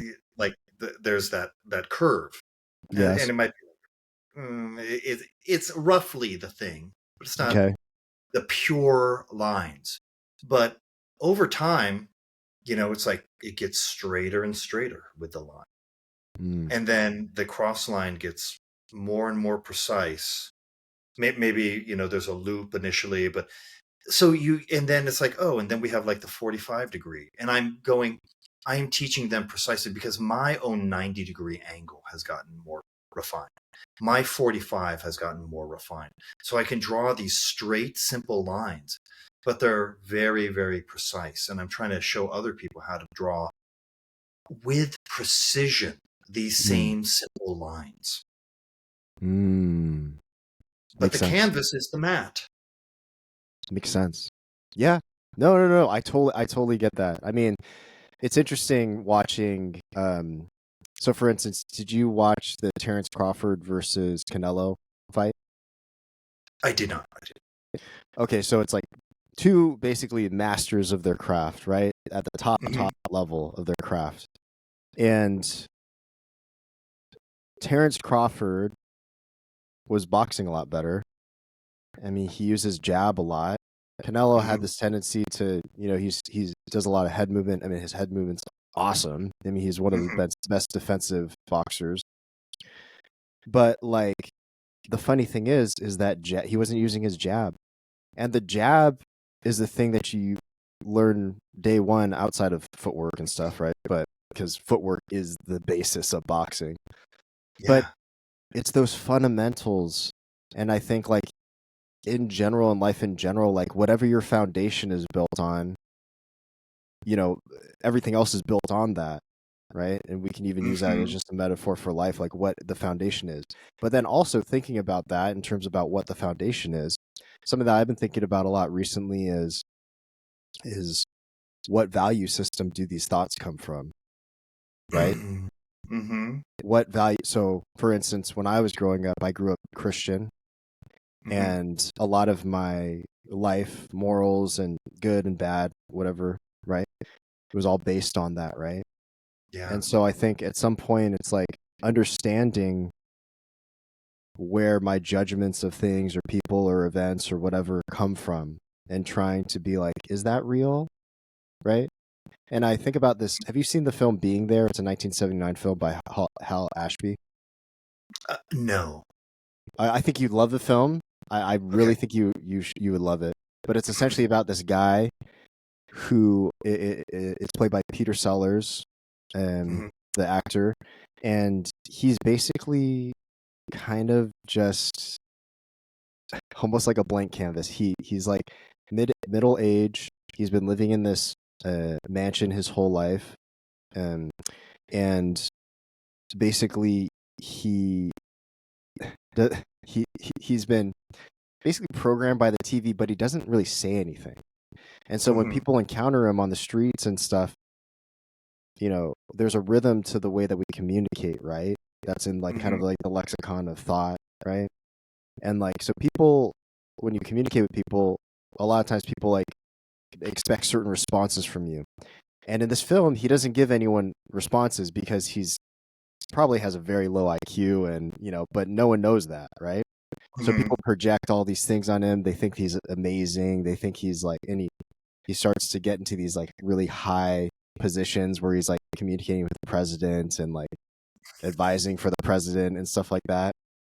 And it's such a funny metaphor for just kind of like how people project things on people, and it's really about them, and it's nothing about you because he's a Mm-hmm. jackass. And literally, like, I mean, so I mean, it says that in the film, right? So, anyways, Yeah. I think you liked it, but Yeah. No, I've heard Sam Harris refer to it many times.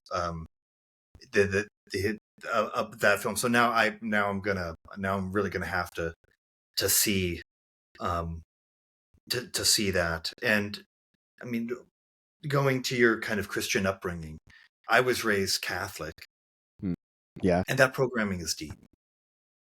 it's true. Yeah. It is deep. I am. I've gotten away from it. I've kind of seen. I'm more Mm, Buddhist than yeah, yeah. Catholic Mm-hmm. in my heart. I mean, like, Mm, if you believe in past lives, I was definitely a monk mm, in some past life. There, without a doubt. I go to temples, or like I remember I went to this um, Buddhist monastery called Tassajara in Northern mm, California, mm. um, in Carmel Valley. Yeah, it's the first Buddhist monastery opened Oh, outside cool. of Vegas, Nice. and there's a really strong energy there. It's secluded. It's a wonderful place to be. And I remember I sat on a zafu. I sat on a meditation cushion, meditating in the in the zendo with the monks. And tears started to come down, and I said, I'm home. That was not the Mm. first time I had been there either, but it was like there is some kind of just the Buddhist thing makes a lot more sense to me than the Catholic thing. Yeah, I get that. And I get that. yet I still am like, there's a little bit of heaven, hell, devil, evil, good, like those things still are in there. And it's difficult to completely unprogram yourself from what we've been kind of raised in, or what we've been molded by. Mm. Yeah, totally. Yeah, and I think it's like, actually the person that I heard this from, funny enough, was a martial artist. That thought that I had about um understanding where our programming is coming from, and where our value structures have been built from. I heard Corey Sandhagen talk about that. Hmm. Hmm. The MMA And fighter. the MMA fighter, Corey Sandhagen. So I follow his YouTube channel, um, mostly for his techniques, about striking. I mean, he doesn't just do striking, but he's more of a striking specialist, or he's known more for that. And yeah, he said that. He said that about the value systems and stuff. And I know he's kind of getting into like some philosophies books and reading, philosophy books and such. And I was thinking about that a lot, and I was like, that is interesting. And because I think like it's easy to just like judge things immediately, but Mm, I think it's really it takes you become wiser when you take a step back and be like, why am I judging that person a certain way, or why am I like, is that real? Or, and it kind of goes back to the whole being there thing. It's like, or am I just seeing what I want to see? You know? yeah. Yeah, Right? absolutely. And most people, one of my martial arts instructors, really a brilliant teacher, my Aikido Jiu Jitsu instructor, Hmm. Julio Torre. He was all about the witness perspective, like stepping away from yourself, Ah, right. And so like you a go, disembodied consciousness, or something. like, kind of. He called it Hmm. like, so with jujitsu, you have like the principle of triangulation, um, like if that's one foot and then here's another foot, then your balance point is going to be out here, I see what you mean. Yeah, yeah. right, Uh-huh. right. And so you can do that with interactions with people. Here you are, here they are. You move out to the third point. So you're not just embroiled in your immediate perspective. You Mm. step out to the witness. You are neither yourself nor them, but you're watching both. So sometimes Mm. you watch yourself, sometimes you watch them, and just being able to take your consciousness and like observe yourself. Like, why did you react that way? Because we do have reactions, Mm. you know, Mm. and that's part of the. I mean, I feel like original sin is really our neurological programming from evolution that's designed to protect us. Like Mm. we're constantly warring with biological impulses and greed. Human Mm. wants and needs are insatiable. Mm. And I mean, we're dealing with Yeah. that in society now with billionaires. I mean, if you took a billionaire and Mhm. applied that, like, okay, one fish has the entire Indian Ocean. Like, that doesn't make any sense at all. Yeah. It's true though. Yeah. Yeah. Right? Yeah. And Yeah. money's just made up. It's Mm-hmm. a system of value that we've agreed upon. Mm-hmm. But it really is just something in our imagination. And if we could just zoom out and get out of like, so greed, I mean, we're really just kind of, the thing is we have to kind of step back and overcome these biological impulses. Yeah. Like, oh, we have to defend the current capitalist system because maybe I can get more than this person, or there's all kinds of, or coveting your neighbor's wife, or whatever these sins are.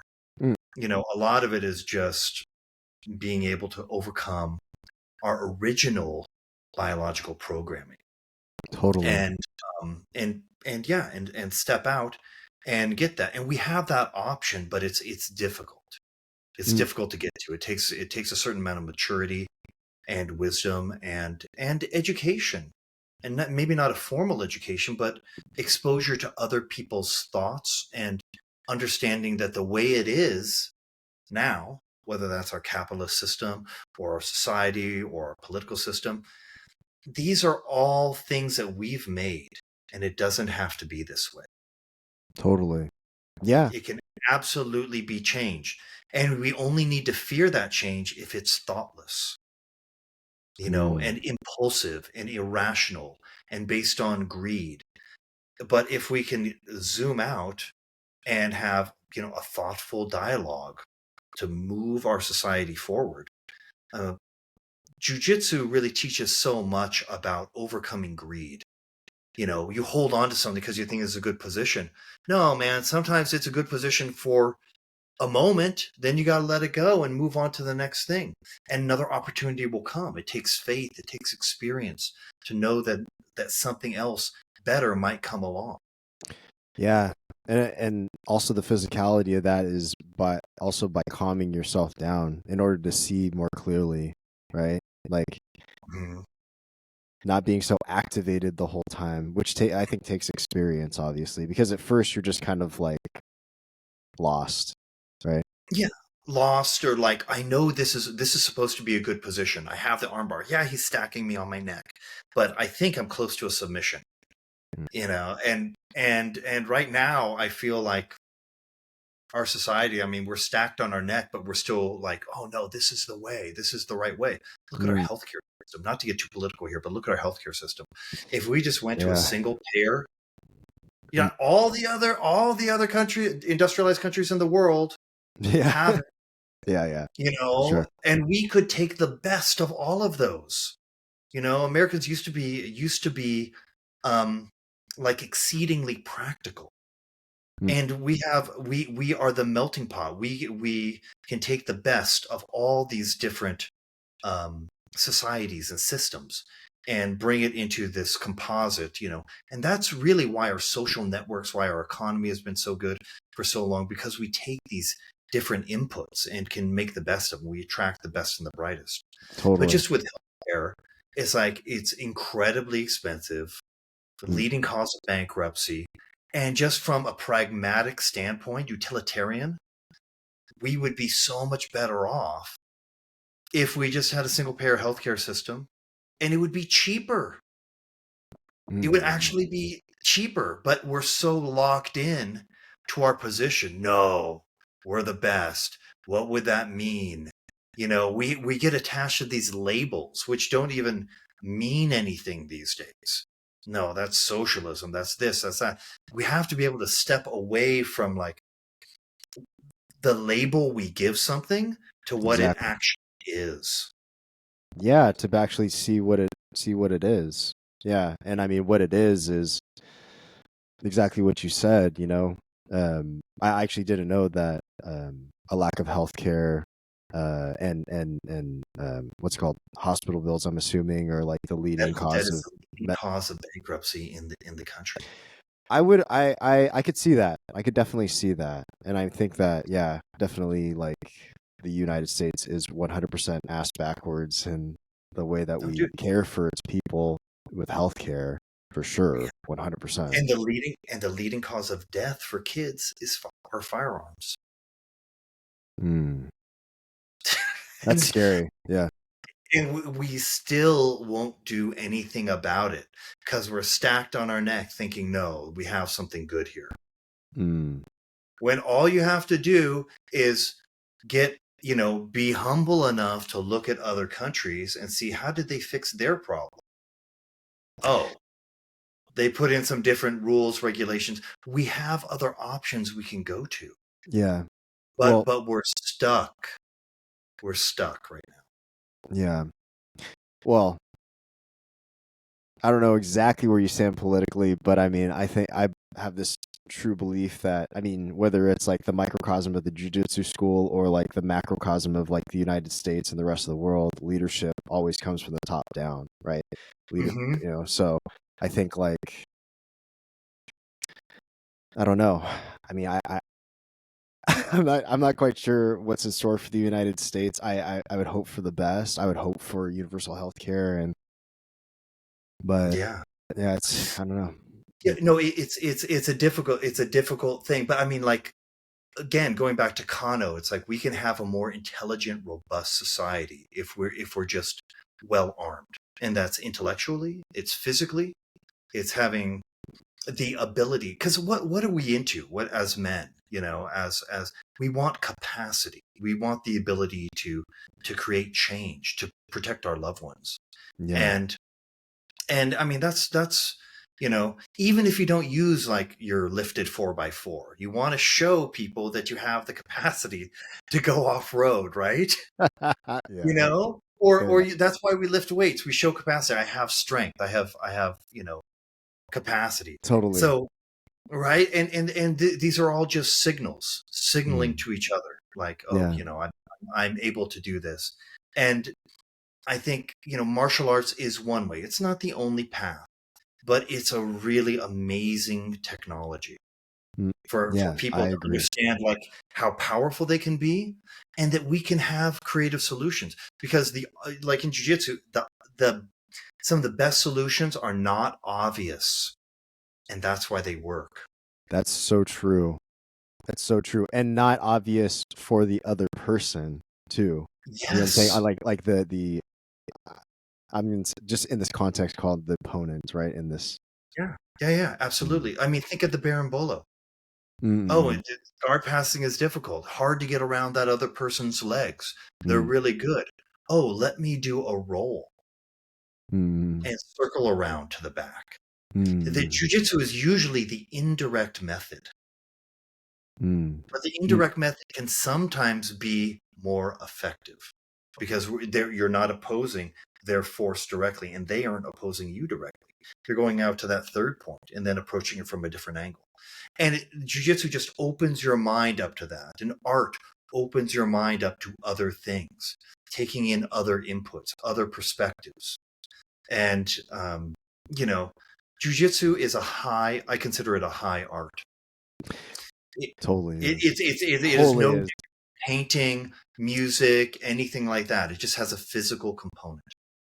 And I feel like those physical components, um, if you take the time to learn, for instance, jujitsu that is highly technical, that can actually really help your mind, obviously, but also your art form. If you do paint, or if you do, you know what I mean? I think it really can open up this vast network of perspectives that you wouldn't have thought of before, and it also gives you an outlet, a physical outlet. And I believe whether you're, a man or woman, we need these physical outlets. We I think it's a disservice to ourselves to just be, as I'm sitting in a chair and you are too, to just be sitting Hmm. all day, and to just be staring at a screen all day, or I think we need play. We need these physical outlets. We need to be reminded what it's like to be a child, and and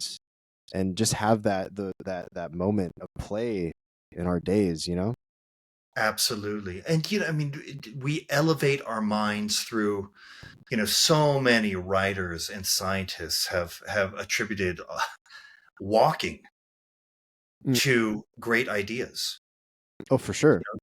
And Yeah. we also they've proven that digestion and nutrient absorption is improved if you take a brief walk after a meal, Mm-hmm. Mm-hmm. Mm-hmm. right? So I mean, this we are integral with our bodies, and yet we're kind of in these, and we're all in front of the screen, the almighty screen, Yeah. typing, checking in, seeing our likes, doing these things sedentary. But but and we think it's freedom, but it's not. I mean, the real freedom comes from our mobility, Mm. from our ability to spontaneously choose any movement to any direction to move in. And Exactly. right, and becoming the real thing, I think the real challenge for us is to become fully embodied. Mm, And a lot of people could use jujitsu in their lives to become more fully embodied and become a totally. healthier artist. And your work volume and output. Sometimes if I go work out and lift weights, I come back, I'm ready to sit in the chair. I've Mm, earned the right to sit in the chair and do mm, some video editing. And I'm in a better space. I'm in a better headspace too than just getting up and like drinking the coffee and like answering emails and I'm grumpy. I think whatever your art form is, being able to be more embodied. It doesn't have to be jujitsu. It could be tai chi. It could be karate. It could be lifting weights. It could be yoga. Whatever it is, but I think our objective should be to become more embodied and really master this gift that we've been given with this physical form. man, I couldn't agree more. Like, yeah, seriously. Um, I mean, something that I think that I say to myself a lot is like, whatever you do becomes your religion. Mm. You know, Mm-hmm. and so I think it's important to be conscious of the things that we do, um, and I think, yeah, I mean, I don't even just think, I know being physical obviously is really good for your body, but your brain, the way that you do things, and I think going back to freedom, I think the freedom is, so I've always been freelance. Mm-hmm. I've always worked for myself or owned my own companies and stuff. Mm-hmm. And like to be able to choose your time, right? Like I think that I think everyone wants that, but I think it goes back into the idea of fear and love, right? It's Mm-hmm. I love myself. I know that my time is important. And so with that understanding, where do I want to put that energy, right? And to have faith that what I put my energy into will give back to me. Does it make sense? Mm-hmm. Oh yeah, Yeah. absolutely. I Mm. mean, you're betting on yourself. Yeah. And I do the same thing. I have worked for people, Mm. and I learned valuable lessons from every employer.